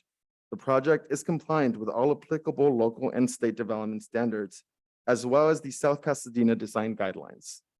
This includes access, circulation, landscaping, lighting, the use of building materials, and parking.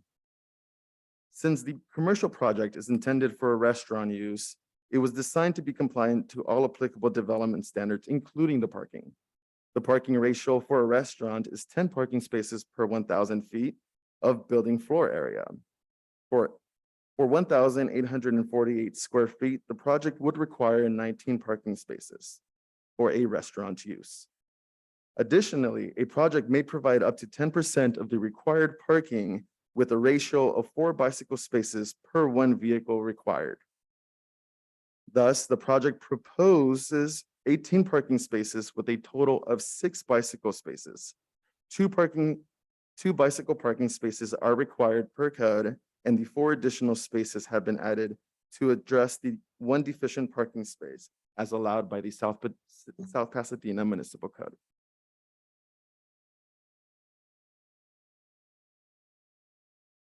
Here we have a simple floor plan illustrating the shell of the proposed building along with the trellis.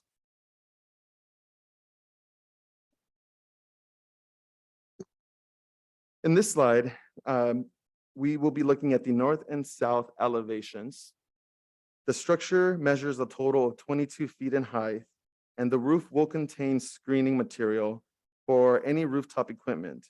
The final screening material shall be approved by planning prior to the issuance of the building permit. And here we have the east and the west elevation.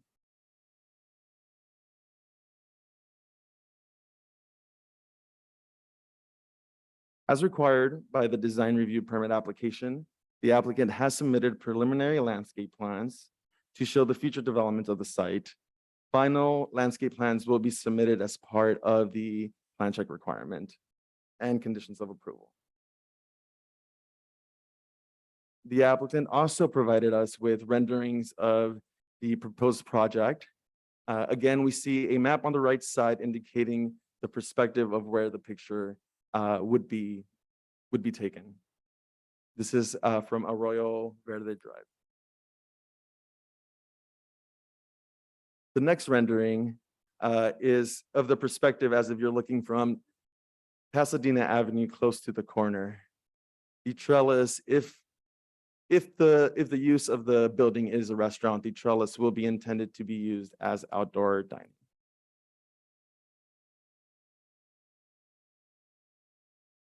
Here we have a rendering of the south elevation, again from Pasadena Avenue. And lastly, this elevation is as if you're looking to the northeast from inside of the parking lot.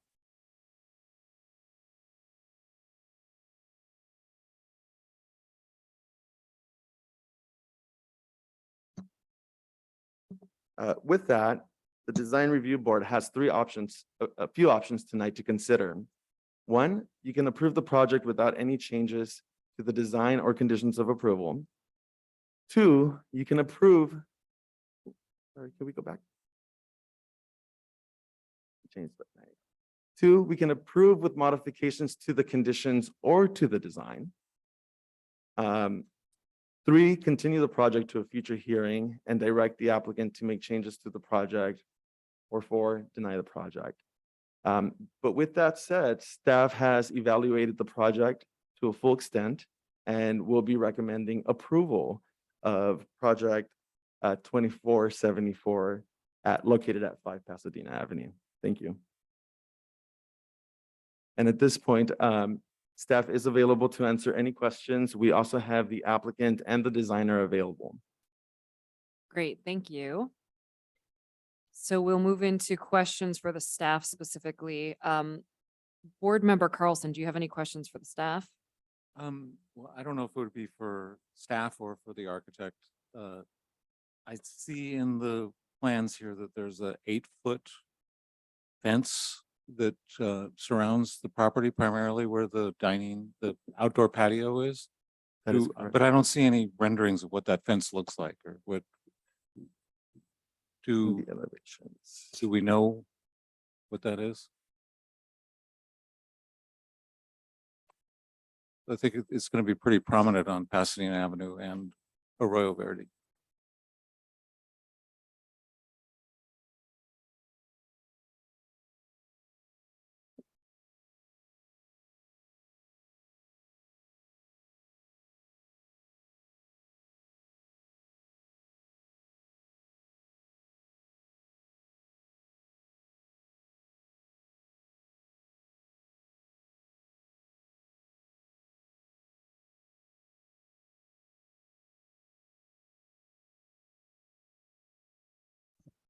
We do not have a rendering of the fence. The fence is called out as a wrought iron. It's going to be, it's not going to be a view obstructant, so that way it can leave the clear corner for visibility. It's a condition of approval that was required by the Public Works condition. Is there any plans to? We do have Plant that one fence? rendering that I'll go ahead and I'll pass around to you. Great, thank you.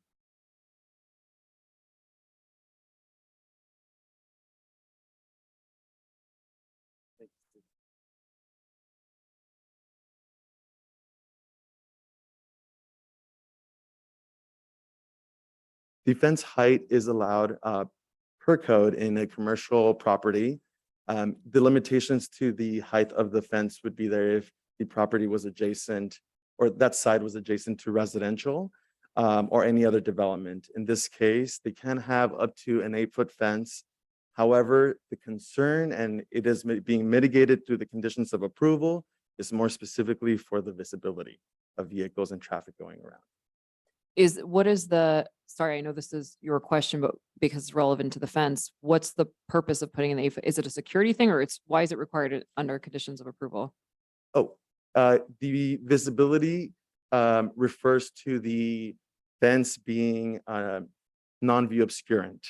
And so in regards to the actual fence and why it's there, the applicant did share that the purpose is so that there's no theft of the outdoor area or any kind of future intrusion. Understood. Okay, great. Thank you.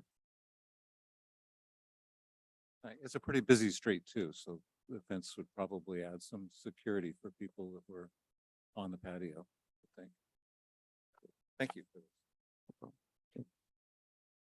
Board Member Carlson, do you Good. have any other questions? No. Okay, great. Vice Chair Sai, do you have any questions for the staff? I do. So I have a question. During the presentation, you mentioned the trellis and covered patio area would be outdoor dining. If this building was to be a food establishment, but it's just for the shell, I think the application is for a shell. Let's say they don't get a food establishment. Is the covered patio allowed for other use types? That is correct. The administrative use permit would allow for outdoor activities for the commercial tenant. So it can be anything from an art studio utilizing it for an additional space or a restaurant for outdoor dining. If the business is allowed by right, then they would have to go through tenant improvements to make any required modifications. If it's, for example, a restaurant and it needs an alcohol license, it would go through a conditional use permit. In this case, the architect and the applicant knew that they wanted a space for the outdoor activities, and so the administrative use would cover that. Is the covered patio included in is it required for parking requirement? It is not. not. Per our development standards, outdoor dining does not require any kind of additional parking. Will it be required if it was a different use other than outdoor dining? No, it would be, so right now the parking ratio is 10 per 1,000 square feet for the restaurant. If a different use, for example, a studio were to come in or an office, we would have a reduction of parking spaces, about 3 or 4 per 1,000 square feet. Got it. And so that would end up relieving some of that additional area that's being used. Got it. Okay. Yeah. I think those are my only questions for staff. Great, thank you. Board Member Younger, do you have any questions for staff? I do not. Great, thank you. And Board Member Nichols? No. I do have a question about parking.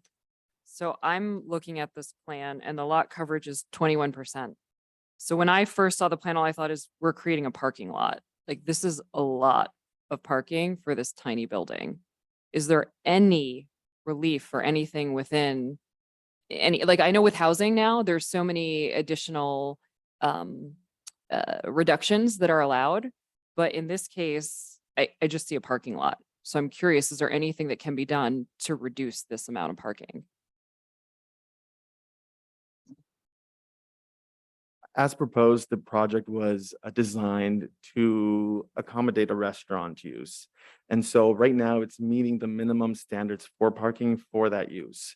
If they were to eliminate the parking in any way, then they would have to also reconsider the type of businesses that they would reach out to.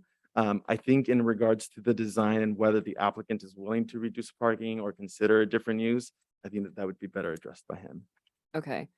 I know that there's been discussions in the past about additional mobility measures or other things to reduce parking, whether you're doing additional, I heard you mention about the bike spaces. So you can, you put an additional bike space and you can remove some of the parking requirements. Ride share, car share, distance to, like, is there anything that can be done? And I know that it's something to address with the applicant, but to some extent, like their hands are tied, right? They've got a requirement that they've got to meet. So my concern is just, I mean, I know for instance, I know within the Mission Street specific plan, because I'm more familiar with that. That's one thing, this idea of putting in these surface parking lots everywhere is we're trying to get away from that as a city, especially along a commercial corridor, which Pasadena Avenue is or potentially could be in the future. So the question is, how do we address that? To me, this is a bigger issue here. And I think the building design is great. I think though, there's lots of parking. So I don't know if that's so much of a question, but I would push this back on staff to find a way to look at possibly reducing that. And I don't know how we do that, but. Without going too much into detail, there was an initiative that was passed that restricted the height limitations to all commercial and residential structures. Within that same measure, there was also the added restriction of not allowing variances for parking. And so the process that would be done in order to have lesser required parking would be through the variance process to go to Planning Commission But unfortunately, until we have a way to bring back that restriction, the applicant wouldn't be able to have a restaurant here with any lesser parking. Is there any way that they could potentially phase the project? So if that changes in the future, that this way they can, I know that might be a question for the applicant. Sorry. Yes, I don't want to yes, get too sorry. much detail. I just see the first thing when I look at this plan without looking at details with it, I'm like, wow, this is a parking lot. Unfortunately, they're forced, and I get it. They're forced to design a parking lot, they're following the code, and that's not, I don't think that's great for our city as a whole, from an urban standpoint. Thank you Sorry. for those Okay. So comments. I know that went a little bit beyond questions. That was do you have anything to add? I had one question, actually. Yeah. You're talking about the parking lot. I'm looking at the site plan and I'm trying to sort of picture because there's a house next door. And I'm trying to picture where exactly the house is in relation to this. That's a good And point. part of it says new wood fence, and then there's like the iron fence sort of wraps down Arroyo Verde and then turns down. But then there's new wood fence and then the wood fence, which I think is the existing fence that is that tall thing that's kind of faces separates us from the horse stables down the hill. But I'm trying to figure out like how is this impacting the property next door with the house, or is it kind of separated enough that it's not really an issue? So in fact, the adjacent property to the right is part of the current vacant property. So it's actually a different parcel, and that piece of parcel will remain vacant and partially landscaped. It's not part of the development or scope of work. In regards to the distance, let me provide you with the 3D aerial. Thank you.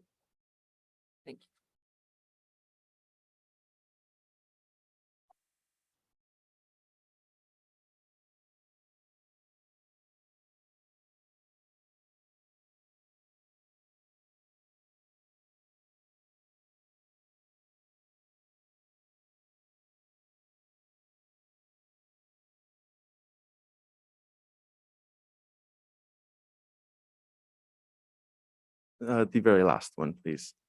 Yeah. 3D aerial.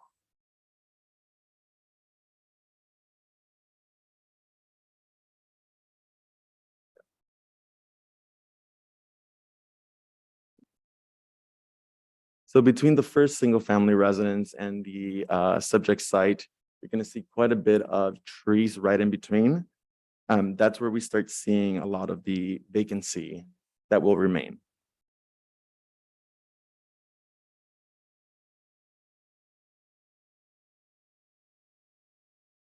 Thank you.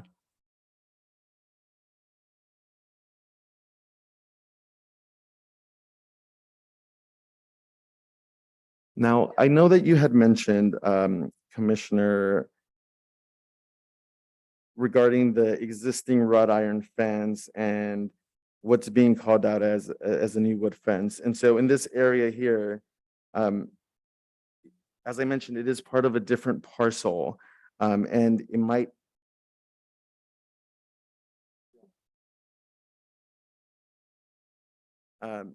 So we have added conditions to the project that would help make sure that any public right-of-way would be taken care of and reestablished so that it can be used properly.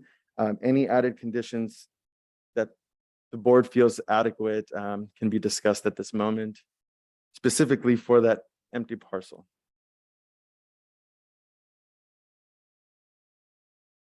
Okay, great. Thank you. Do you have any other questions? No. No. I have just one You have one more comment question? regarding parking, because I think it doesn't appear that there's any street parking on Pasadena Avenue in that area. It's a bike lane, and it's so as big as that lot is, if it were a restaurant, I think you'd need it. You wouldn't want, there's not many places to park there otherwise. I do, yeah. I think that we'll get into the discussion about that. We'll finish off any questions. So I think we'll close out, no, that's fine. We'll close out questions for the staff. And then now we'll go into the public hearing. portion. So we'll open the public hearing. Staff, were there any public comments for this project? We do not have any public comments in chambers. If the guests in Zoom want to make a comment, please raise your hand. And we do not have any on Zoom. Okay, great. Thank you. So then staff, does the applicant have a presentation this evening? No presentation, but the applicant is here to answer. Here to any answer questions? from the board. Okay, excellent. Thank you. So we'll, if the applicant would like to come to the podium and introduce yourself, that would be great.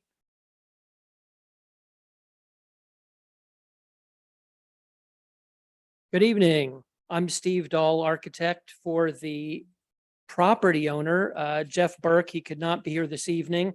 With me is Abid Khan, our project manager, and Andrew Burke, no relationship to the owner, Jeff Burke, last name spelled different, who's our commercial real estate guru, who has top secret possibilities on leasing out this fine building.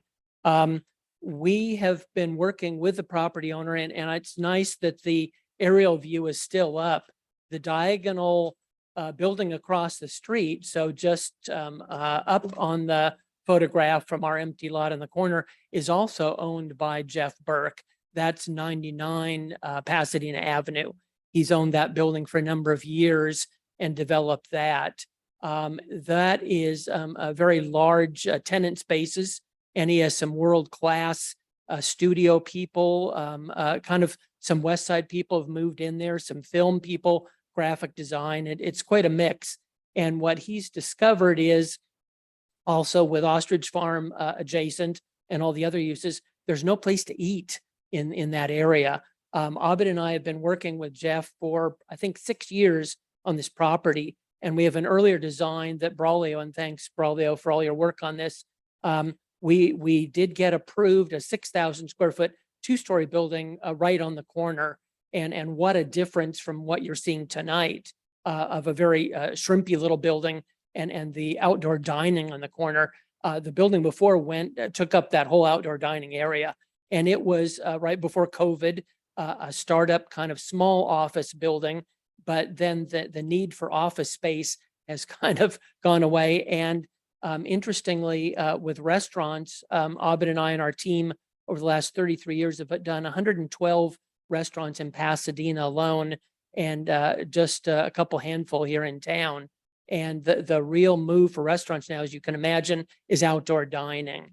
And so this concept kind of created through COVID is to create a place for all the people in the Ostrich Farm area and the community to be able to eat mainly outside. So the idea for the building was as small as possible, really mainly for the kitchen, the restrooms, maybe a bar or takeout. Takeout and catering is key for restaurants, as you can imagine. All of us are doing it now, but mainly just sitting outside.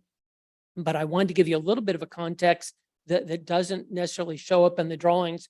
So the design material palette kind of came from 99 Pasadena Avenue across the street. We wanted to feel like it's all compatible on both sides of the street. It's a very simple building.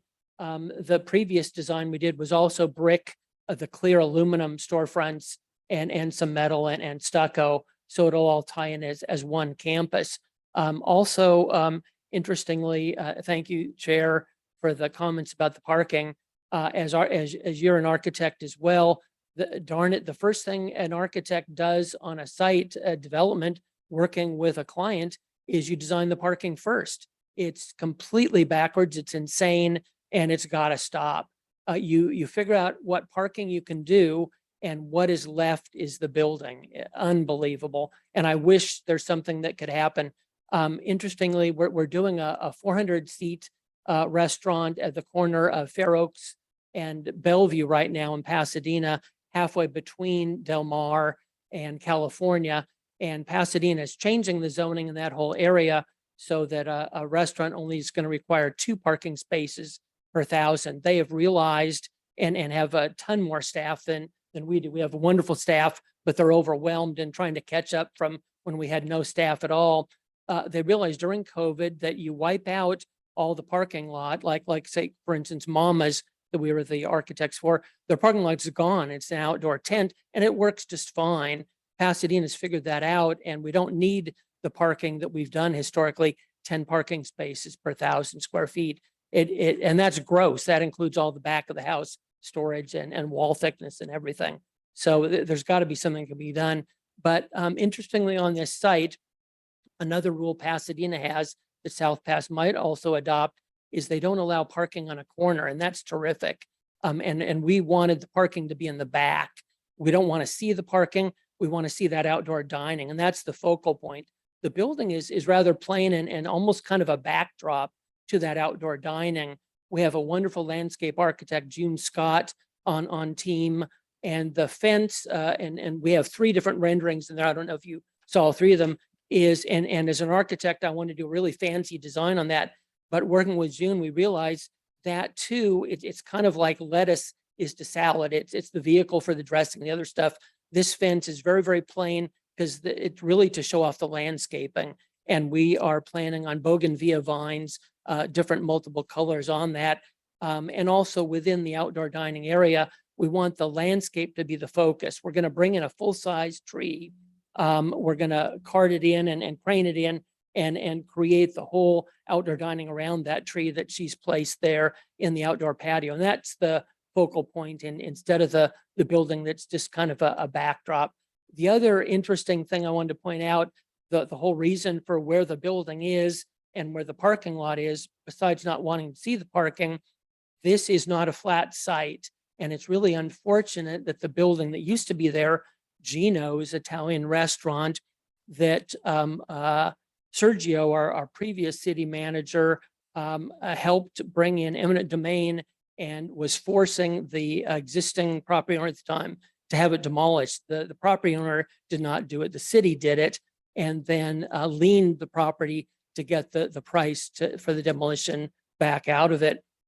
It was in horrible disrepair. Homeless people were in there. But the reason I'm sad that building is gone is that if we could have remodeled that building, it would have been wonderful. Instead, what we realized and found out, our poor property owner client, is it's not a flat site at all. That was a hillside that was created into a flat site when the Pasadena Freeway went through in the 30s, and all the dirt that was dug out going through the bridge and everything was just piled up there. And so it looks flat, but it's not at all. So even our teeny tiny little building has to be on caissons that go down 20 feet plus. So it's going to be a very expensive, teeny little building. So we need to keep the building as far away from the edge of where that hill goes down. That's why the parking is on what would be the downhill side, and the building is more towards the corner intersection. The other reason to have the building long and skinny going all the way across to the west of the outdoor dining is the wonderful horse stable right down the hill is really smelly, and the prevailing winds go right through there. So the building was designed also to act as a buffer. It's just interesting for you guys to understand the context, what all has to go into this, a buffer, hopefully for the smell to the outdoor dining of the horse stable there. And that's about it. Abed and I are available for any questions. There are a couple conditions that we went over with Braulio and Matt, who's could appear via Zoom, poor guy with COVID this week, and the rest of the staff here. We had actually that staff has now agreed to actually remove Public Works condition number 21 that's in your packet. That was a condition, just a generic condition they threw in there with all their other hundreds of ones that talked about us upgrading the street front along our site on both streets. And if you look at the site plan and the aerial photos in this location, the sidewalk is right out at the curb. So it's not the traditional little nice planting strip with street trees. There's just the 5-foot wide sidewalk between the street and the property line. So there's no street trees to upgrade. There's no landscaping upgrade. So that condition number Public Works 21 has been eliminated and agreed by staff to take out. You shouldn't take my word for it. Braulio can, or Matt via Zoom can do that. We were arguing Public Works condition number 20. That is, you've seen that around town where Public Works demand that the property developer dig out and re-asphalt the half of the street in front of their property. And I was trying to talk them into just doing Arroyo Verde on the side, but no, they want us to do both streets, and I couldn't argue our way out of that. The last condition, and I'm in full agreement as our applicant is with all the staff report and all the other conditions, is the last Public Works condition number 42, where they are requiring us to hire a licensed civil engineer, traffic engineer, to do a sightline study from both of the driveways. And there is a clarification which Braulio brought up in the staff report. It inadvertently indicates that one of the entrances is new. They're both existing. The one on Pasadena Avenue will be used as it is, about 20 feet wide. The one in Arroyo Verde, it's super wide. We're going to close the northern portion and keep the southern portion further away from the intersection as our driveway. So there's been a restaurant there for decades at that location with those existing driveways. And we're creating a much smaller restaurant utilizing those existing driveways. Also, and I don't think it even shows up on this aerial photo, Jeff Burke, because of the earlier development he did across the street at 99 Pasadena Avenue, was forced to pay for the traffic signal at that intersection.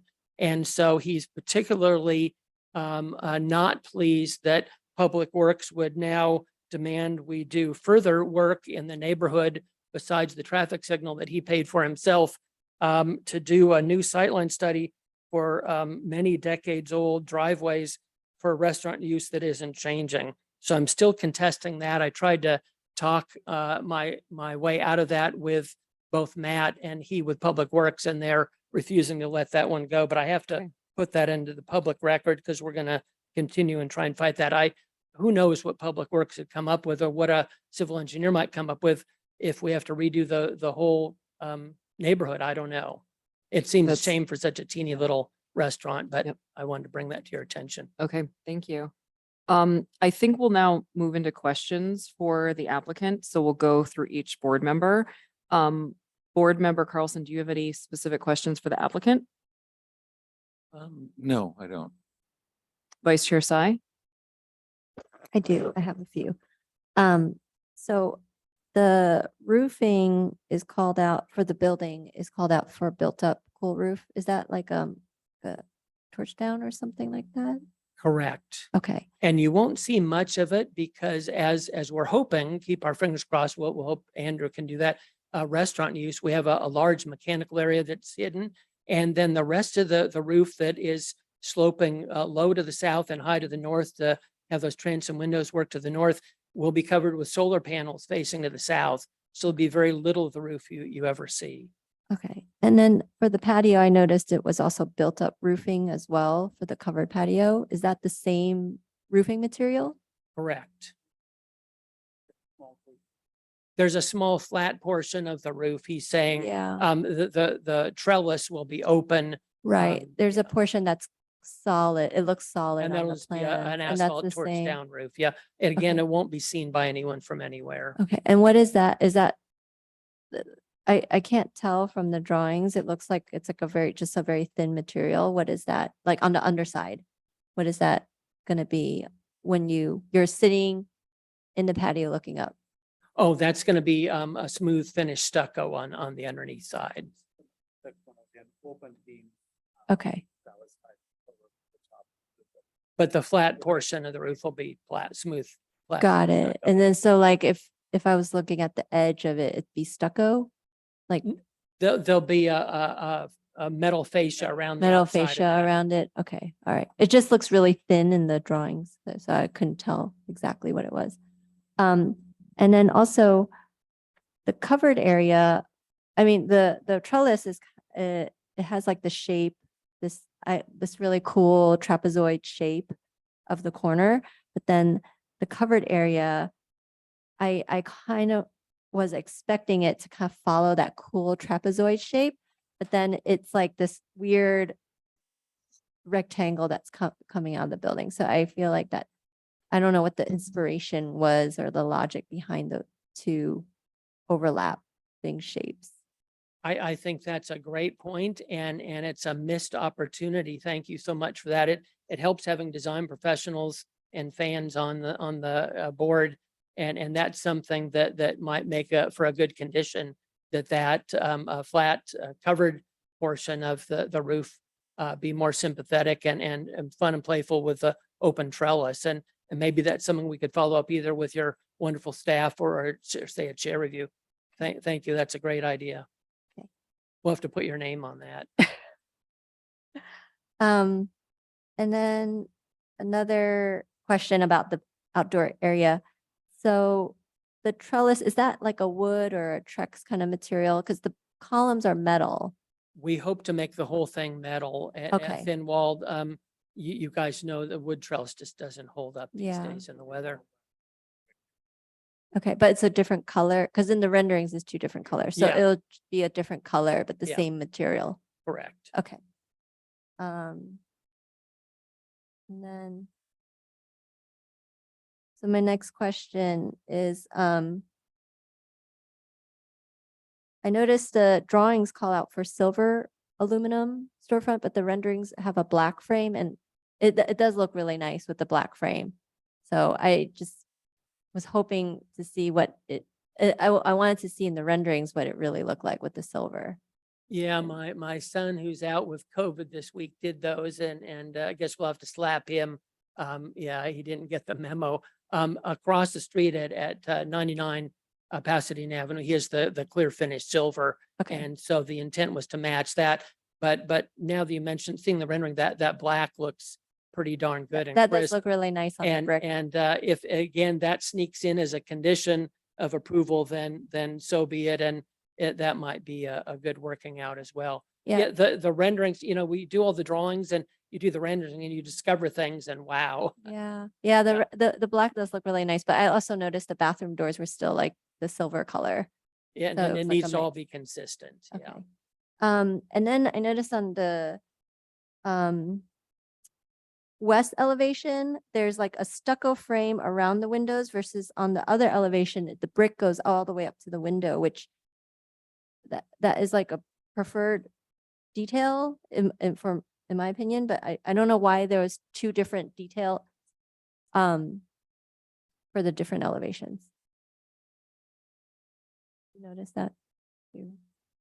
Yeah. Yeah, I had the she's, same question. very observant. Yeah. So there's that, like, yeah. So you could see it right there. We started out doing that, a brick with the stucco around the openings, so that we could bring in a little bit of color around the stucco and the openings. And with say a roll-up door and other things, we've got different proportions, and then the brick module. And so we wanted to separate out those two materials. Earlier, we did not have brick near any of the other windows towards the outdoor trellis. It was all stucco except for the brick here.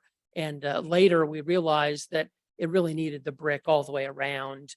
And so we brought the brick in, but the brick, as you pointed out, goes right up to the windows on the other side, whereas we kept the fun separation of the stucco on this side. But you're right, it's two different things happening on the two different sides. And I guess we'll just talk about it together as the board when we have our discussion, but, and then, oh, I do have one last question. The outdoor counter area, what's that material?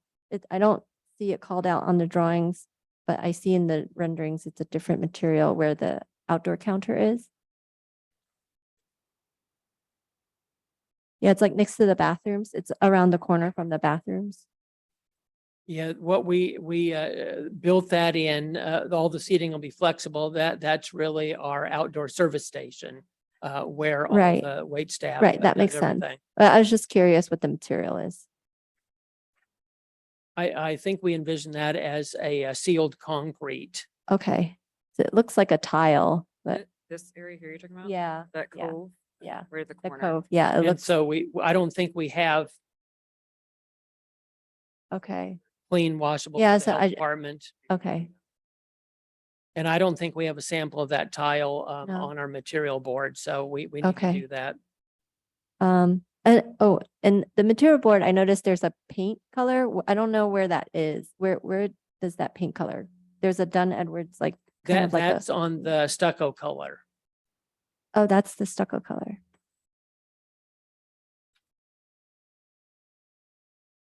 The gecko, the, Yes. okay. So all the stucco is gonna be that color, that greenish yellow? Correct. That'll be a fun complement with the brick. Okay. Got it. Okay, that's all the questions I have. Thank you. Board Member Younger, do you have any questions for the applicant? I have no questions. Great, thank you. And Board Member Nichols? Maybe a few. I think you hit almost everything I was gonna say. I'm curious about how the metal trellis will be detailed, because like there's the black columns in the frame, and then the sort of the shade part is just kind of laid crisscross on top of that, but they kind of just terminate and are chopped off at the edge. They're just gonna be like tack welded. Well, you were saying they're kind of a tube, probably. Are they gonna be capped at the end? Yes, Like they'll where be they're cut solid off? capped at the Okay. end. Yes. Okay. And then what's the black trim that separates the metal sort of up above, and then the brick, and then the black trim kind of wraps around the We're envisioning that would tie the in the same plaster. as the storefront. So that's an aluminum separation there on that. So would that go to silver if the doors and everything went silver? Yeah, yeah. Did you guys ever consider the rolling door and the service door, just to paint them out to match the brick so it just fades away more rather than kind of frame it?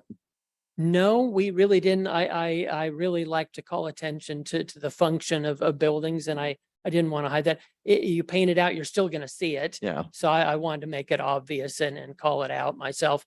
I was even wondering again in these days of takeout, because we don't know what operator is going to come in there. The roll up is an opportunity. Maybe it's open or half open, and they do the to go out of Yeah. that opening maybe. I'd love to activate that parking lot. If we don't need all that parking, if we could get activities and fun things going in that parking lot, that could be a good connection between the inside and the outside there. And the only other question I had was when you were just talking about the property next door, which has parking, and you were talking about parking, I was wondering if there was any way, because that property next door is an office building, and a restaurant might see activity at different hours than an office building might. And then if people are kind of walking to the restaurant from the office building, they're not using parking spaces. Is there any way to kind of Covenant. borrow Yeah. parking, like, and let there be like a shared kind of situation? I don't know if that's a possibility. I just throwing it, just a thought I had. Other cities when do you're it, just, yeah. You know, Other is cities do like, that again with the property owner, Jeff, he wants to keep the two properties separate. We anticipate that a lot of the workers from there are going to come and interact and eat. We are going to have a lot of people walking, we think, to this where you don't need the parking, but we hated to put a documented, conditioned tie between the two properties. It wouldn't give him flexibility later Yeah. if he sold one or the other. That's why we didn't do that. But we think that if there is more of a parking need than we even can handle with those spaces, although it seems crazy, he'll open that up and he's got extra parking over there across the street. that was all I had. Great, thank you. I do have a couple questions as well, and because we're just talking about the parking, I'll stay on that topic. So I was thinking a similar thing. If he could use the other property, it sounds like he doesn't want to do that. Totally understood. But I'm kind of curious in terms of the parking, if there's I don't know.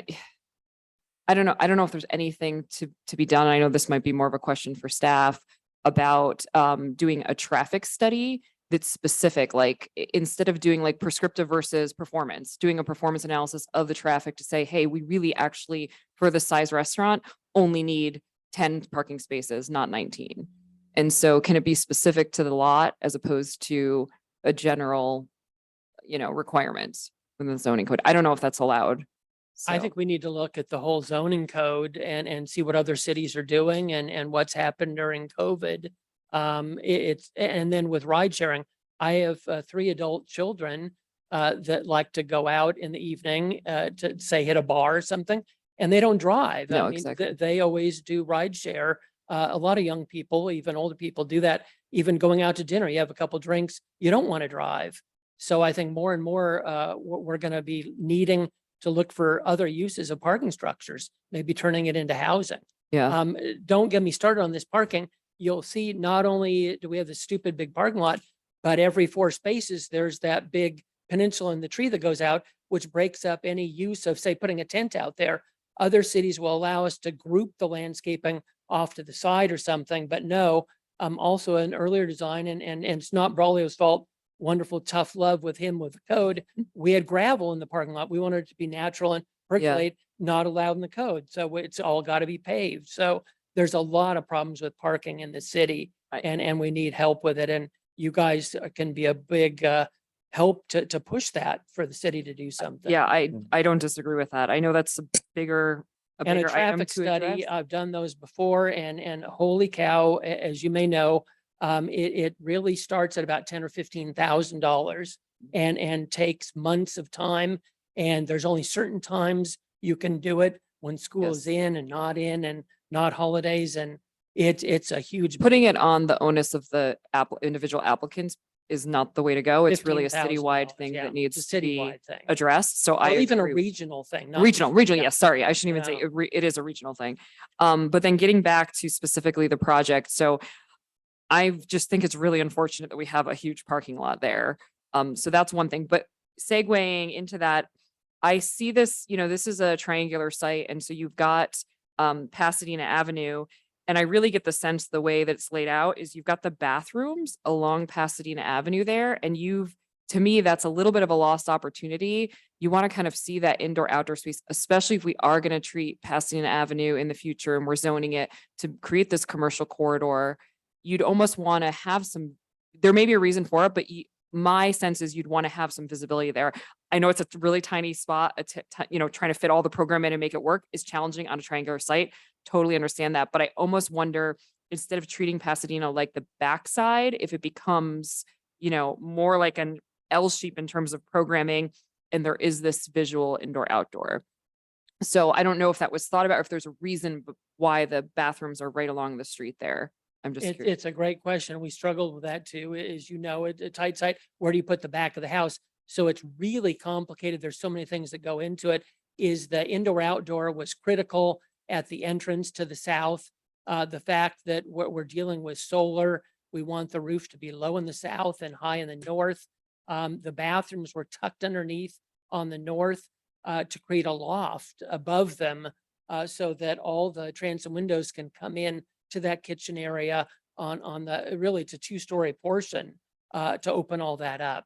And so that's why we wanted the low kind of utility things there. The fence, and it doesn't show in this rendering, is going to cover that up. It'll be landscaped out. You won't see it. And also signage, which we're hoping can go higher, is going to be the focal point. Nobody walks on Pasadena Avenue. They never will. It's very fast traffic along there. So it's more of a traffic kind of thing than a pedestrian thing. If it was a pedestrian street, certainly I'd want that indoor outdoor activity, but it's cars zooming by. And so we want them to glance at a sign, at the trellis, and they're not going to see that wall, I don't think, really behind the fence. Thank you, Steve. And Chair, if I can add to that, that was one of the considerations that staff was discussing, the fact the bathrooms were facing Pasadena, but because the parking lot is a one-way direction, we felt that the entry to the parking lot should have that main entrance facade versus the exit of the parking lot. It would just have a little bit of the more plain, or the more simple wall plane. Mm-hmm. It's tricky though. You're right. It's a tough site because it's small and there's so much parking that's required. So it's very challenging. I really do appreciate the outdoor space. You know, I think that that's nice. I think we need more outdoor space, especially in Southern California as a whole. So that's great. But I would challenge to, you know, I understand it's very busy right now, Pasadena Avenue. It doesn't mean that that can't be a commercial corridor in the future. And that connects us to Highland Park, to our neighbors. So to me, it's like, this is, again, I'd hate to see like in 10 years, in 20 years, we've designed this and we've kind of we've made a wall there as opposed to making it a connector. So I understand that. And I understand the circulation of the parking lot. But again, to Steve's point earlier, the fact that we're designing around parking and parking's dictating our design is very unfortunate. It's sad, but I get it because the site is very challenging. It's tiny and it's oddly shaped. So that's one of so those were really my comments / questions. Right. Well, Um, thanks. Yeah. The one other thing, minor, the clear story windows up here, is there a reason why I'm assuming it might be priced, but why they're not just like one continuous clear story of glass and you've got individual windows there? Is it for the aesthetic? Is it for structure? Is it for Structure. structure? Cost. Yeah. That's what I figured. Okay. Yeah. Okay. All right, great. Thank you. Can I ask one Yeah, sure. additional question? You mentioned gravel, that you initially proposed gravel for the parking area. Are there any other permeable, softer materials that some sort of tile or something that could soften that parking? Permeable pavers. Yeah, We something could do like that. Yeah, we'll certainly look into that. It's tricky with the California state requirements. We need to take all the roof and other site water and percolate it down in. You're not supposed to go off site. So the more we can percolate, the better. So we thought the gravel was perfect. Over here at the South Pasadena Theater Workshop, we did that, and that's a gravel parking lot. Yes. With a different staff administration at the time. And we had a steamroller out there actually to really smash it down so you can walk on it and it's not loose and tricky. Jeff Burke's own studio that used to be the Trader Joe's corporate offices at the corner of Mission and Grand, he has a gravel parking lot. And it's wonderful when you hear a car coming in and hear that noise like you see in a movie with the carriages and stuff. So I still am going to try that and see what other options we can do. Over at the South Pasadena Theater Workshop, which has happened now over 10, 15 years, vines and ground covers now kind of taking over at the edges and coming into the gravel that could never happen with concrete. So it's another missed opportunity. And with the strict water requirements, I think that zoning is going to have to give on some of these things where it doesn't have to be all concrete. It needs to be permeable. Yeah. Okay, great. Any other questions? No, excellent. Well, thank you, Steve. I think we will now, we've already done the public hearing portion, so I think now we'll just discuss it amongst ourselves. So if you want to turn on your microphone and Board Member Nichols, would you like to kick us off? Sure. You know, you were talking about the elevation facing Pasadena Avenue, and I think I'm worried about that for the same reasons. As it's right now, it seems like kind of a blank facade, like it feels like the finishes have been pulled off of it.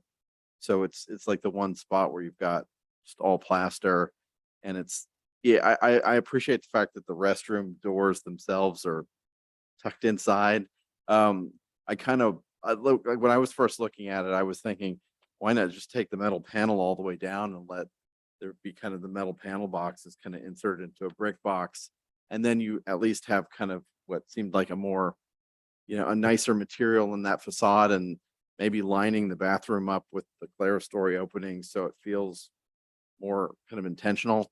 It just feels like a leftover facade. And I do think even if we're not having pedestrians on that street, a lot of people are driving by, and I think it's still an important sort of surface that people are going to see. It's an important facade.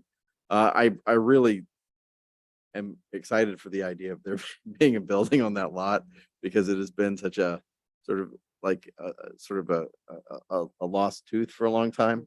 And I like the fact that the building is on the corner, and granted that we have to have the parking's pulled back, and you get the activity and the trellis. I think a lot of it's good. I would like to see the renderings kind of redone with the accent color paint, and if the metal, like the windows, are going to go to silver, I'd like to kind of see it kind of re-envisioned with all of those colors. And I do think the plant on the fence will be important, because we are like so close to that street. Having something that acts like, feels like a buffer or something to kind of protect you from the cars that are going by. And I would like to also see what ultimately the roof screening ends up being. Those are the things off the top of my head. Yeah. Anybody else want to chime in? I think playing around a little more with the covered patio, the solid covering surface. Even the shadow in the rendering, just like, I feel like that could be so much more playful with like following the shape of the trellis. I think that was a missed opportunity right there. Yeah. I agree with that. But I do agree too with Commissioner Nichols. Also, the bathroom and countertop element there's like a recess before the brick. So if you carried the metal panel down, it almost feels like you mentioned, the metal like element coming, wrapping around and encasing the brick portion, because the brick portion is actually recessed back a little bit. So I think that could start to read a little more interesting than just the stucco with the metal trim. I agree. The other thing I was thinking when I saw this, the image of along Pasadena Avenue, the perspective, and you've got the bathrooms there, and it's just this blank wall beneath it. And I understand the desire to have a difference in materials, but I'm like, put something cool there, like a cool design, a cool pattern, a cool mural. I don't know. I'm just throwing things out there, but something, it needs to be, if the space and the layout doesn't allow for moving the restrooms or moving the back of house because it's just not possible, there's not enough space, then do something with that to make it feel more inviting, more engaging, as opposed to making it seem like it's back of house on the street. Because the reality is it's not, it is a street. And so I would say, I kind of agree that area needs to be addressed.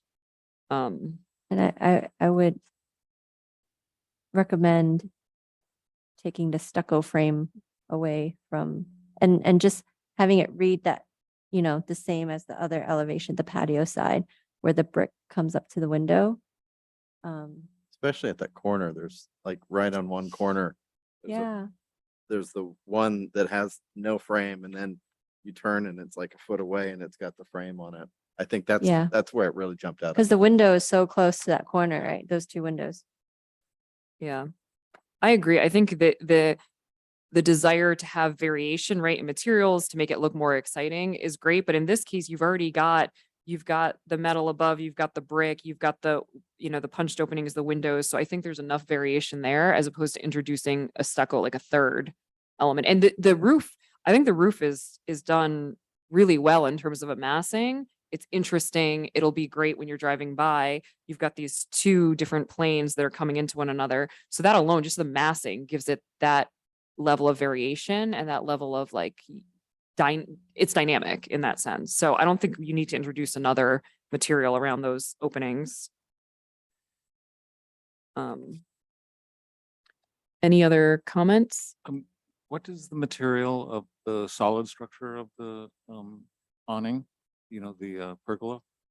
You said it's stucco. Stucco. If it's stucco, will it be the same kind of ochre color? On the underside, on the ceiling side. Yeah, I'm thinking from the underside. What are you going to see? Yeah, it's gonna be that sitting there. yellow. Yeah. Lime color. Okay.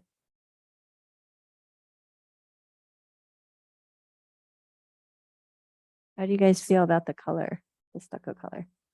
I know technically, I think the design review board is not supposed to comment Yeah. on colors. Is that correct, staff? I mean, we can comment on colors, but we can't make a decision ultimately. Is that right?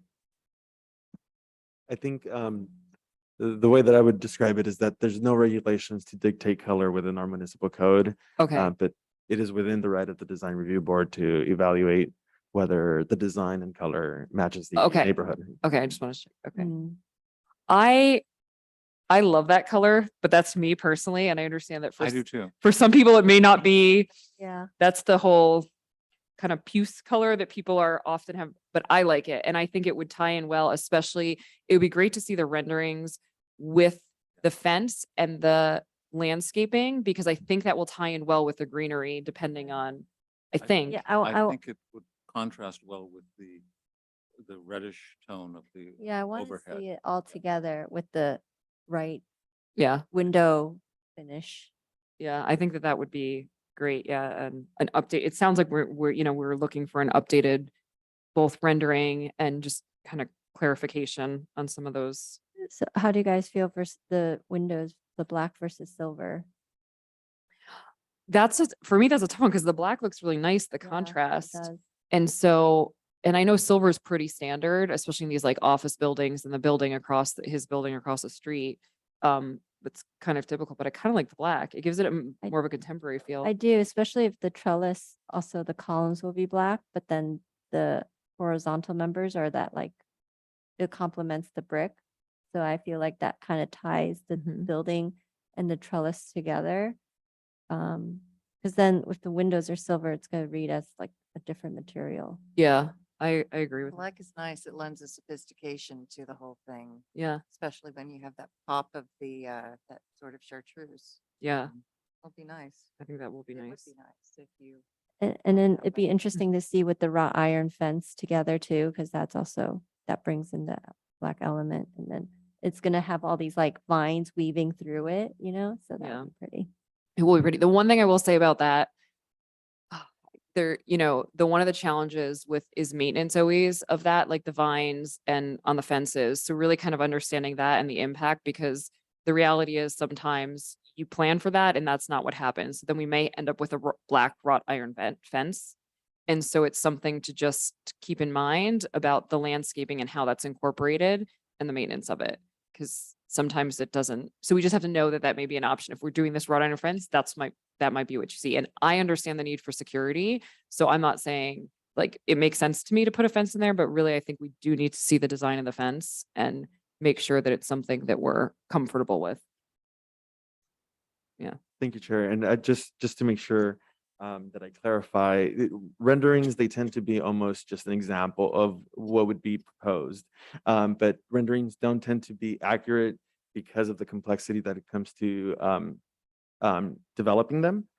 What I would say in regards to the landscaping that's being shown in the renderings, there are conditions, again, by Public Works that would limit how much visibility can be obscured by the fencing or landscaping. We have to make sure that we consider the safety of the traffic flow that's turning the corner on Pasadena onto Arroyo. However, the more landscaping planning and the city does in fact welcome more landscaping to beautify the site. But with that said, there are some mitigation efforts that we're going to have to take into consideration. So ideally, once the project is developed, you may not see those vines going all the way through to the top of the 8-foot fence. Yeah, and I think that's what we want to understand is the design of that fence and what it's really going to look like in terms of the visual requirements for the functionality of getting in and out of the parking lot, but understand what that impact is. Because you're right, we often do see renderings and you can portray something really beautiful and it looks great, and or like, you put in landscaping of what it's going to look like in 20 years, not what it looks like now too. So, I mean, that is the other thing I would say, just so we understand really what it's going to ultimately is going to be there, is going to be built. So do we have any other comments in terms of the project? It sounds like, does anybody want to make a motion? It sounds like we're leaning towards, I don't know if we want to continue the item or if we want to form a subcommittee or if we want to make this a chair review. It sounds like those are kind of the three tracks I get the sense that the architect has like an idea what we want. I Okay. don't know if there's any more we can contribute from a Okay. subcommittee. Okay. What do you guys think? They seem to know what they're doing. Yeah. Yeah. Yeah, they do. It's And I feel beautiful like that we've rendering. given them a lot of feedback today. Yeah, I agree, but I do think seeing a rendering with some of those color schemes that we talked about Mhm. could be valuable. I'm- Before it Yeah. comes back. But So it's, which could just be a chair review. well, then I'm wondering this is a question for staff, for a chair review, if the chair or whoever in the future is chair, if they do the review, can they also circulate it amongst the other board members to get feedback? Is that acceptable? Or does it have to be just with the chair? I mean, ultimately the chair makes the approval, but could it be shared with the committee, or does that become an issue with Brown Act's violation? That's where I was leaning towards. I believe because it's not a formal public hearing and it's not a notarized project, noticed project, it might be a little bit of a conflict once you share with Okay. more than another member. So subcommittees will tend to have two versus the chair would be just one. Okay. All right, so that's just Um, something, Not a deal breaker. okay. So if you're comfortable, so it sounds like we're leaning towards chair review. I do have, Oh, yeah, yeah. one additional comment. Yep. I think that the full-size tree is really important to that whole patio space to make it. So I think that's a great idea, but I wouldn't want you guys to decide you want to do a little smaller tree.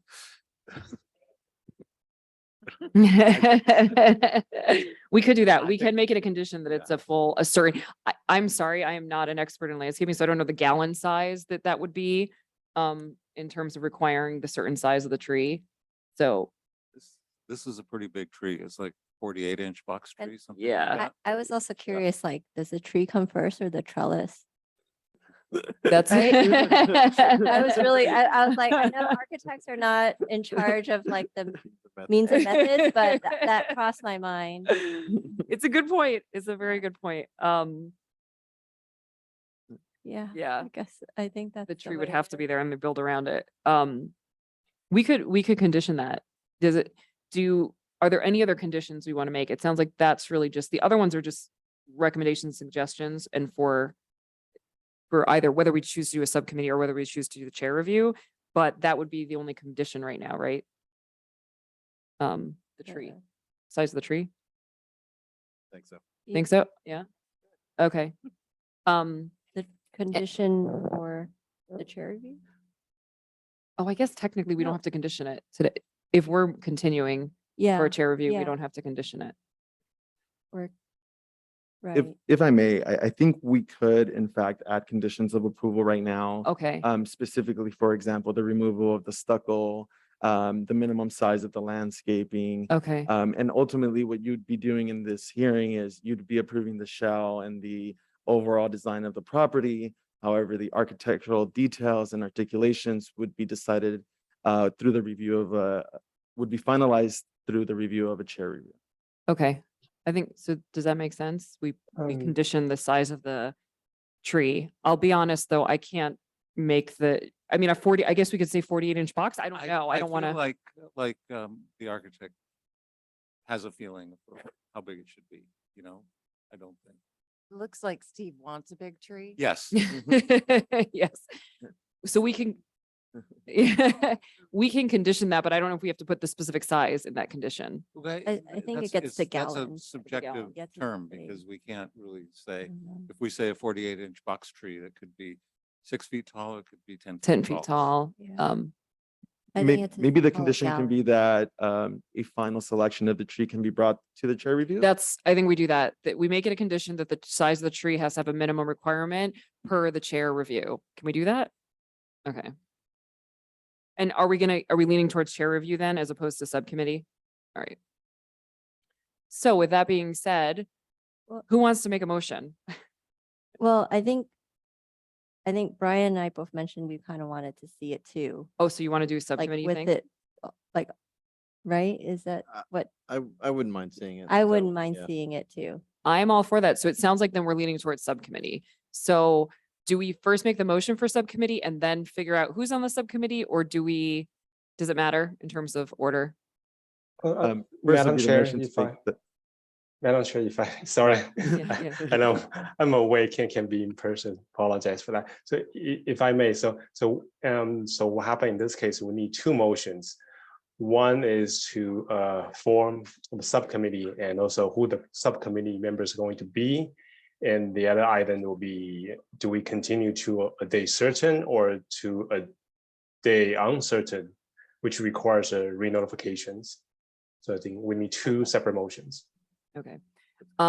Before we make those motions, I think, can we ask the applicant their preference for the date certain, whether they want to continue to date certain or to continue to uncertain?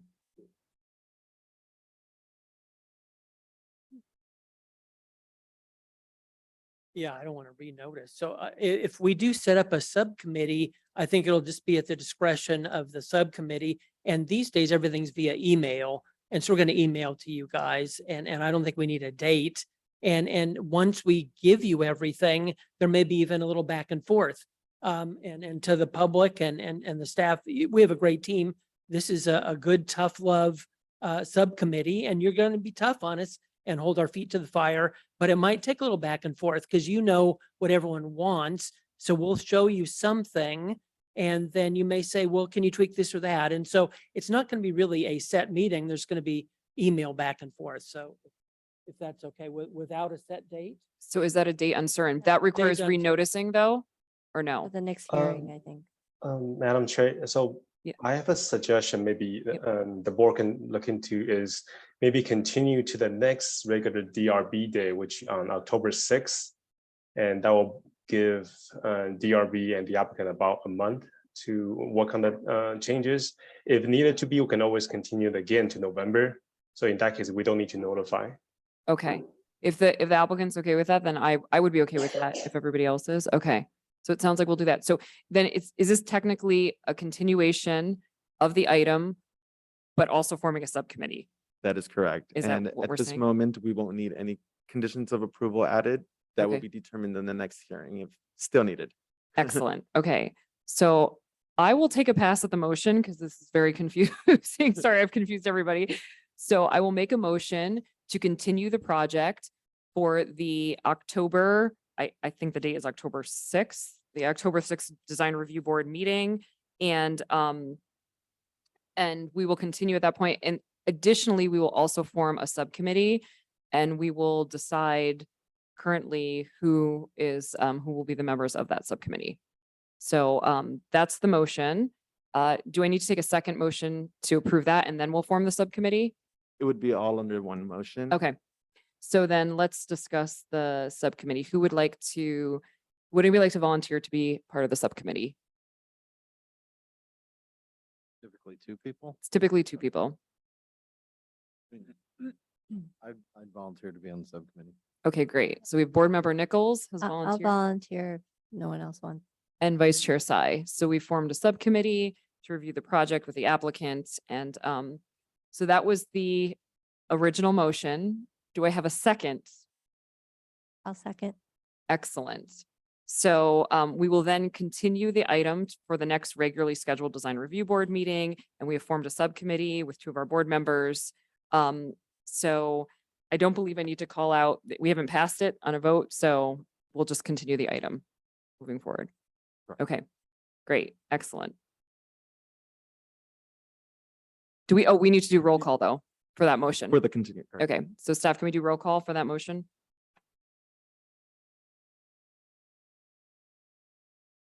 Board Member Carlson, Yes. Board Member Nichols, Yes. Board Member Younger, Yes. Vice Chair Tsai, Yes. Chair Hill. Yes.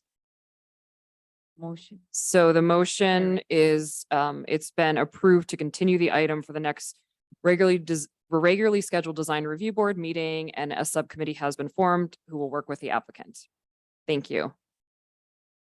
Excellent. Thank you. So we are now moving into the last and final item under the public hearing this evening, and that is item number 6, which is the 606 Fair Oaks Avenue.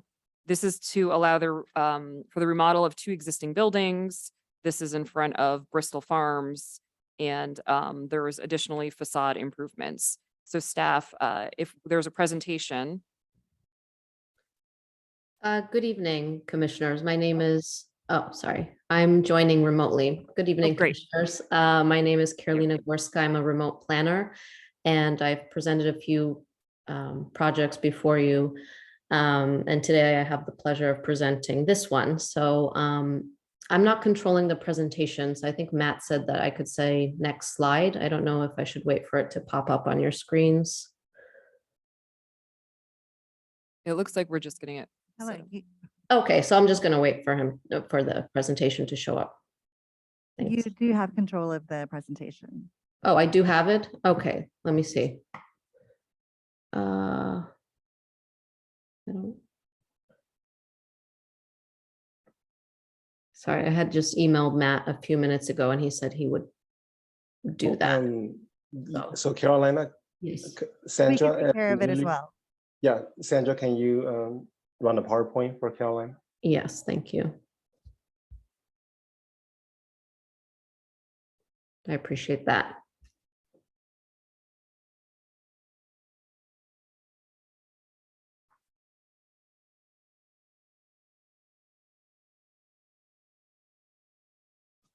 Is this the correct presentation? Yes, it's 6:06, staff presentation final.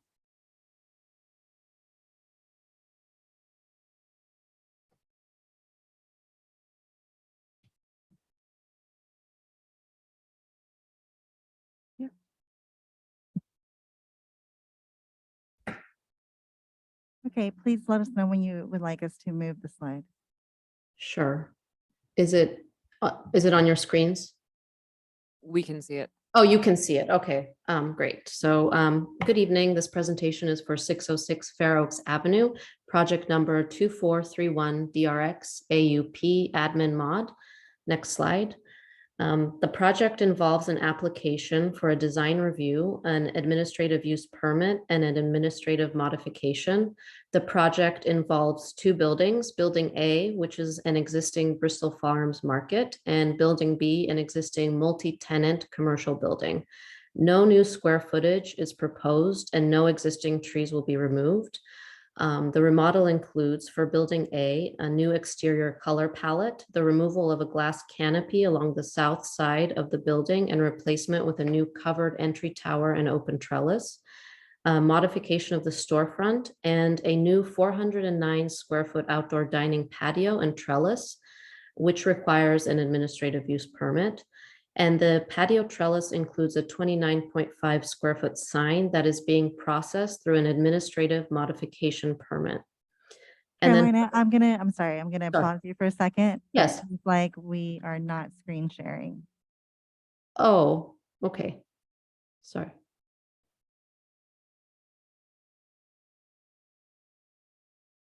Are you able to see the presentation now? Now I see it. Okay, So great. next slide, please.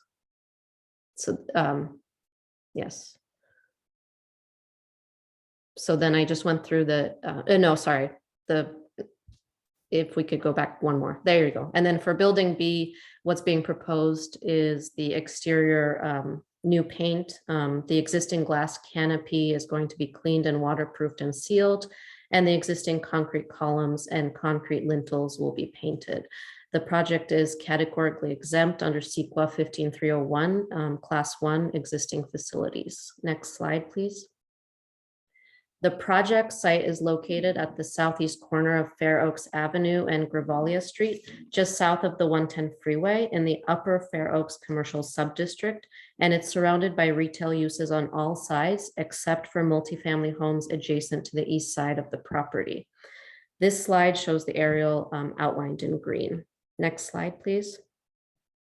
This slide shows the existing Bristol Farms building facades, and the current entrance is facing, we're still on the previous slide.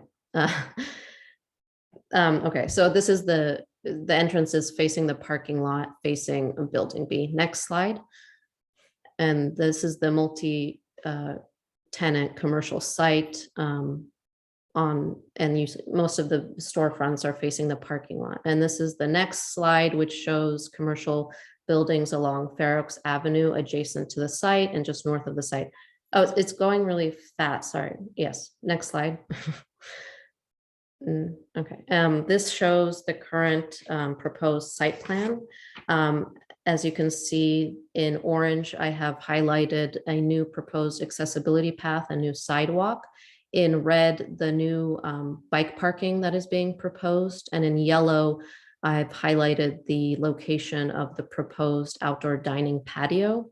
That is the part of the project that requires an administrative use permit. So the project has been conditioned to comply with all applicable requirements of the outdoor dining and performance standards section of the zoning code.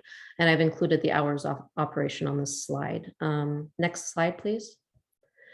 I know that the project architect is there and they have their own presentation, so I won't go into specifics of the design, just the main changes. So here we have the current and proposed front facade of Bristol Farms. As you can see, a new entry tower is proposed and a new metal awning will wrap around the corner. And the building materials use stucco, stone veneer, and metal complement the design and add visual interest to the facade. A minimum of 3 colors and materials have been utilized as is suggested in the commercial design guidelines. And together, the new tower, the awning, and the outdoor patio create a sense of human scale. And furthermore, the new decorative elements and mounted lamps and stone veneer break up the continuous horizontal plane.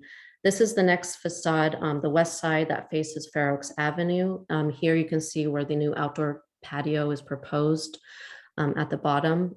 On the top, you can see where the former Bristol Cafe used to be. That will be eliminated and 2 signs will be removed from that side of the facade.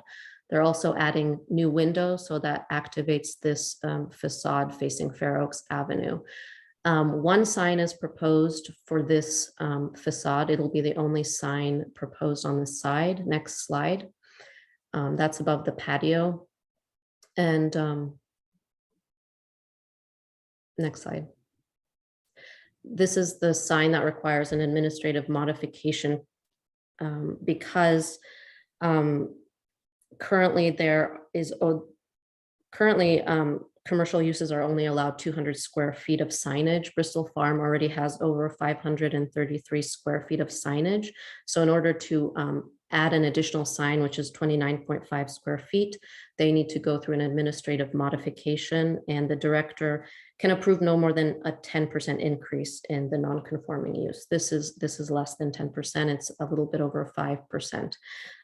The sign complies with the wall sign requirements set out in the zoning code, which I've outlined in the staff report, and I can go into more detail if you have questions about that. Next slide. For the north elevation, the project proposes 3 new awnings over existing windows, mounted lamps, as well as the continuation of the stone veneer from the west elevation. Next slide. And no modification is proposed for the east elevation except for repaint. Next slide. And moving on to building B, the west elevation, faces Fair Oaks Avenue. It includes landscaping and outdoor seating, and this will remain as is. No changes are proposed to the floor plan or roof plan. All existing windows and doors will remain. The changes for this site include new paint, cleaning and waterproofing, and sealing the existing glass canopies and painting the concrete columns and lintels. Next slide, please. For the north facade, the following changes are proposed. Also new paint and decorative elements, cleaning and waterproofing the glass canopies, and painting the existing concrete columns and lintels. The proposed paint palette for Building B, along with the decorative element facades, match those proposed for Bristol Farm, so it creates a unified design for the 2 buildings located on the same site. Next slide, please. And no changes are proposed here except for repaint. And for the next slide, same thing, no changes except for repaint. Next slide. And next slide again, please. And here I've included the building materials for your reference. I've mentioned that there's stucco, stone veneer, and metal, but I know that the applicant also has this in their presentation, so I'll let them elaborate about that. Next slide, please. So staff has included the following conditions of approval. All new lighting shall comply with the standards for outdoor lighting outlined in the outdoor lighting section of the code. The 409 square foot outdoor dining patio with 43 seats shall comply with all applicable requirements set out in the performance standards and outdoor dining section of the code. The hours of operation shall be Monday through Sunday from 8 a.m. to 8 p.m. The tables with 43 seats for the outdoor dining patio shall be placed only in the locations shown on the approved site plan. That's one of the requirements in the code. And the applicant shall provide public art in compliance with the code if the project meets the minimum valuation to be subjected to the public art requirement prior to an issuance of an occupancy permit. Next slide, please. So staff recommends to approve the design review for building A and B, as well as approve an administrative use permit and administrative modification for building A at 606 Fair Oaks Avenue, subject to conditions of approval. Next slide, please. And the design review board has 4 options: approve as proposed, approve with conditions added, continue the project to address comments discussed, or deny the project. Next slide. Thank you, and that concludes the presentation. Thank you for changing the slides for me. Great, thank you. So we'll now go into questions for the staff. So I'll call on each board member. I'm gonna change it up a bit. Board Member Younger, do you have any questions for the staff? I do not. Board Member Nichols? Just one, or two.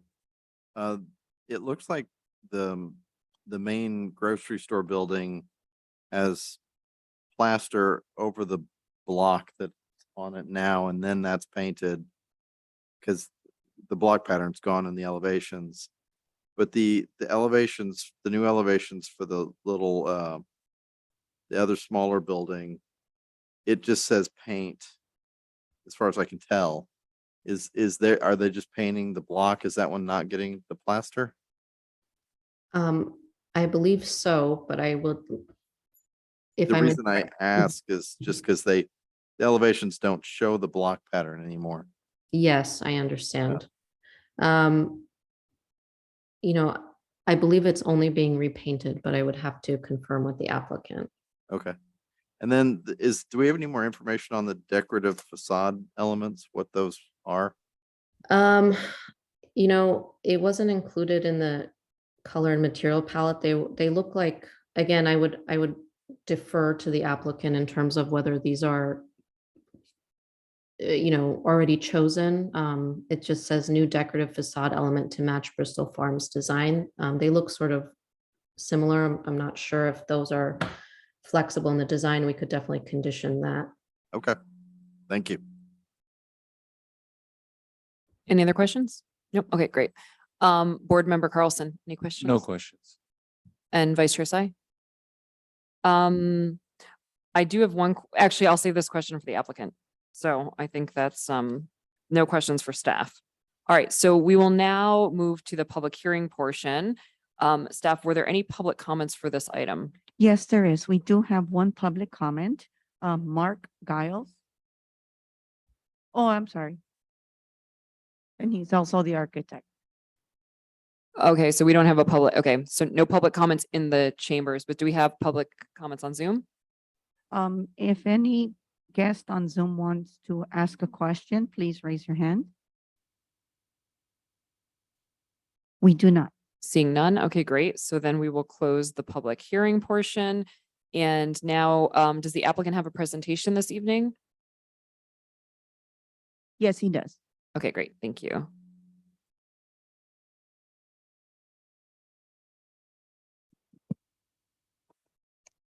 Good evening, Mark Giles with DLR Group Architects.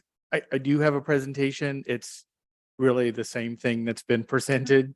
So happy to go through it. It shows the fixture plan more than anything else for Bristol Farms. That's really the driver for the work that's being done. To answer the two questions. So yes, we are plastering the Bristol Farms. So that's going to be plaster over the block. We are just painting the shop building. That's all. We're just bringing it up to match as much as we can with paint and materials. And then happy to have a discussion on the decorative elements. We are going to bring those back anyway. So if you have a desire, what you want to see, we're open to suggestions on that. Can you, are they appliques of some sort? They're Are they appliques. metal? The idea would be there would be wrought iron Wrought design iron. elements on the building, Got it. little shade, shadow on the building. That's all. Okay, great, thanks. Do we want to go through then? Let's go through and see if we have questions for the applicant. I have a question. Okay. I go to Bristol Farms occasionally, and the awnings that are over the building B, the glass. The glass canopies, yes. They appear to be opaque now. I don't know if they're, it's from age or what, but you said you were gonna clean them, but they don't appear to be clear. They actually, if you go inside, they are clear. They're just a very dark glass. I see. So They- if you go into, I can't remember which retail space, but you actually go walk in there and look back up and you can see them. They're just extremely dark glass. From the street, they look white. They look like they glazed over somehow. And then actually in the photographs photos? here, they appear white as well.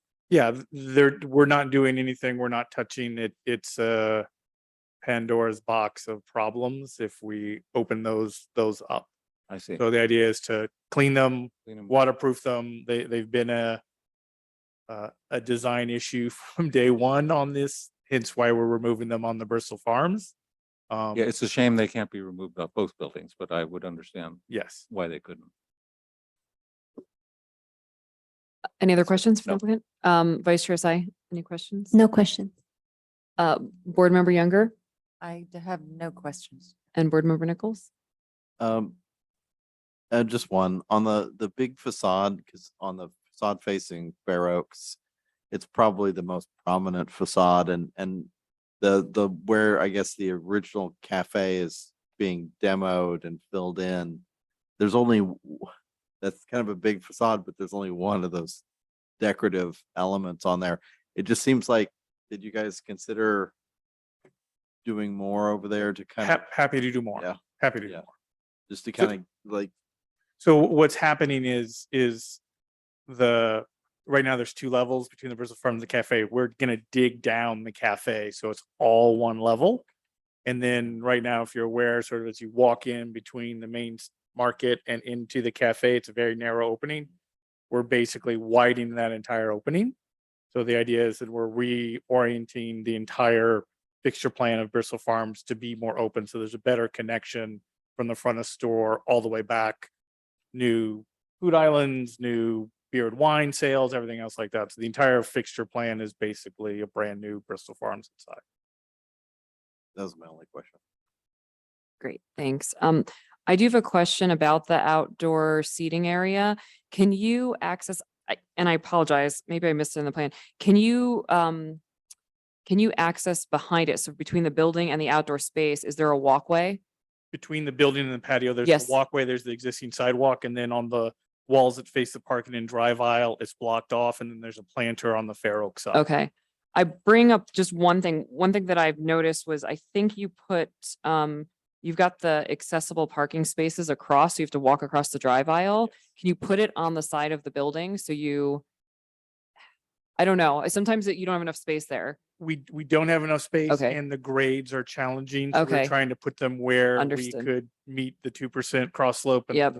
So all that stuff. So we are reactivating. If you go out there now, you actually see it's actually striped. There were 2 stalls, handicap stalls over by the parking structure Yeah. up against Bristol Farms. We're reactivating those Okay, as well. So okay. we have 7 in the surface parking and 1 in the parking structure. Okay, great, thank you. That was one other question. The long blade sign, the tall blade sign, is that being addressed or is that staying as is? That's staying as is. We're painting the metal panels. We're cleaning it up. It's grandfathered in. We don't want to touch it. You don't want to touch it, okay. It's a missed opportunity. I think something really great could be done with that, especially because you see from the freeway and it's, yeah. We just because we're also already over the sign allowances, anything. Understood. We're just grandfathered in and I understand why. I understand why. Okay, great. That was my only other question. So any other questions or we can, all right, great. So I think at this portion of the meeting, we'll unmute yourselves. We'll talk amongst ourselves. And if we have any further questions, we'll Sure, ask. Okay. happy to answer 'em. Okay, great. Thanks. So who would like to kick us off? Looks great. Okay, there we go. Board Member Younger. Excellent. Looks great. I like it. I think it's a really great improvement on what is already there. I think honestly, it's really well done, very well balanced. Mhm. I love the outdoor patio. Yeah, It's great. it's Mhm. articulated. Any place with food these days has Yeah. to have an outdoor patio. Yeah. And I like how it's on the Fair Oaks Yeah. Avenue side. Yeah, it's like Yeah. you see, I like seeing the activity Mhm. out there That's versus, important. yeah. Actually, Brian, your comment about, the cafe, the previous cafe side, but if you look at their site plan, I think there's like a planting area there right in front of that, like service store or something. So I think that's gonna have some greenery on the left side. Where I guess the existing cafe, Break up that whole big wall. I think so, where the existing cafe entrance was. So I think If the you look at landscape, One of the renderings shows all these yeah, the trees. landscape, yeah. So I feel like the landscaping will address that, your Yeah, yeah. concern. So correct, there's a planter along that edge, so that will soften a little bit of that facade. Also, the other thing, not a big deal. The bike parking and the car corrals are from the presentation from Caroline, they're flipped. It's not a big deal. They're just to the other side and the car corrals are on the right, Okay. bike Okay. parking on the left.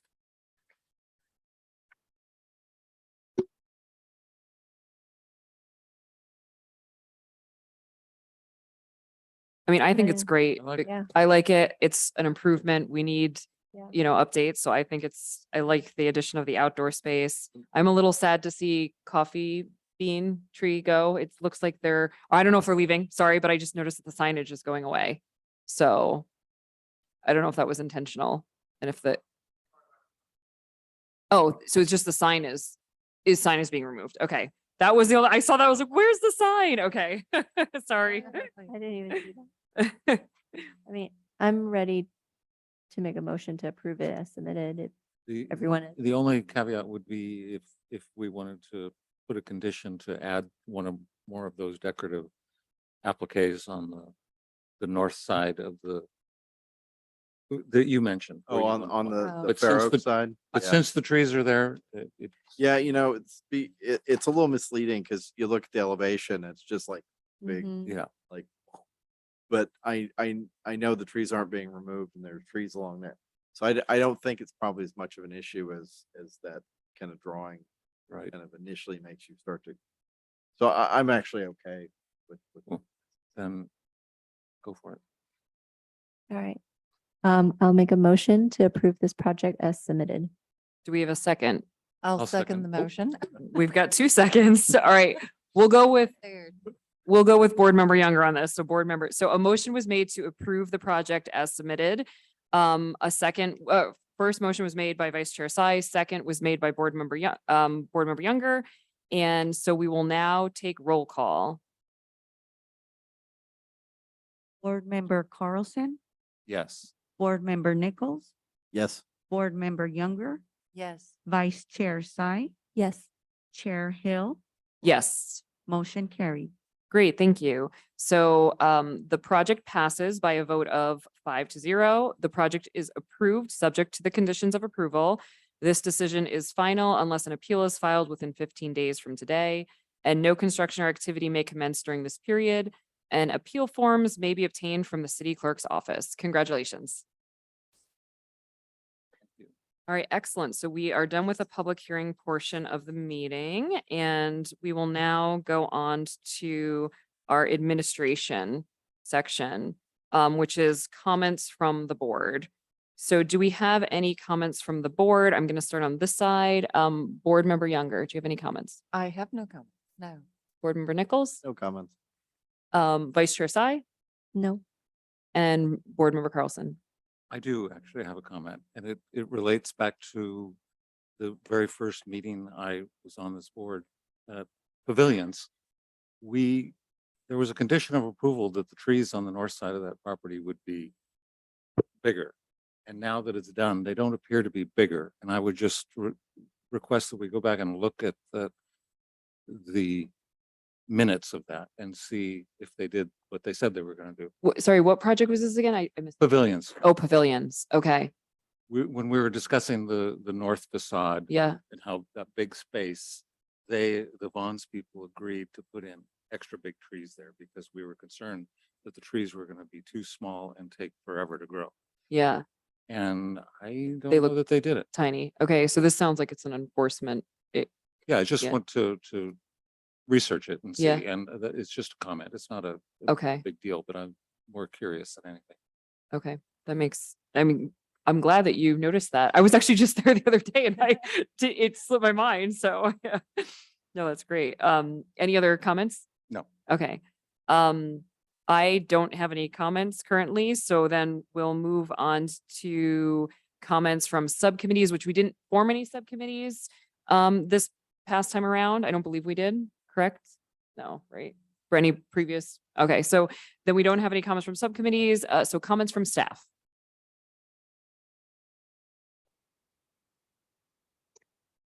Good evening, Chair, Design Review Board members, Angelica Fraustalupo, Community Development Director. Just a few comments. I'm happy to report that our recruitments continue in the department. We have a new assistant planner expected to start on Tuesday, so that's going to help tremendously.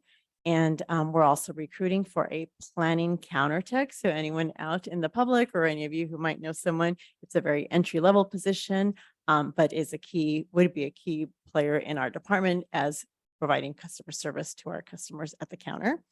And we are recruiting still for a deputy director. We did have second interviews today, and I'm being very hopeful that we will get that position filled soon. It's an interesting time in terms of recruitment. I think we've all heard the statistics. There's about 2 to 3 jobs for every 1 job seeker. So we're fingers crossed that it all works out well for us here. Next, I would like to announce and remind the public that the next draft of the housing element is expected to be out for public review on Thursday, September 8th. So those interested, please, you're encouraged to go to the website to look at the drafts, to come to the library, to come to City Hall to review the housing element. And then after the 8th, when it's out for public review, we will be sending it on the 15th to HCD. And finally, I did make note of the trees at Pavilion, so we'll ensure that staff looks into that. And lastly, I hope you all have a nice holiday weekend. Thank you. Thank you. Thank you. Thank you. Are there any other comments from staff this evening? Or on Zoom? Comments from staff on Zoom? I don't know if Matt's still. There is none. No, okay, great. Well, then in that case, we will move to adjourn the meeting. So before we adjourn, I would just like to remind everyone that the next regular design review board meeting, it's scheduled for October 6th, 2022 at 6:30 p.m. Oh, I did forget to mention during my comments that I actually will not be in attendance at that meeting. So I would just like to put that other there just to make sure that we can get a quorum for that October 6th meeting. But so we are now officially, the time is now 8:45 p.m. and the meeting is adjourned. Thank you.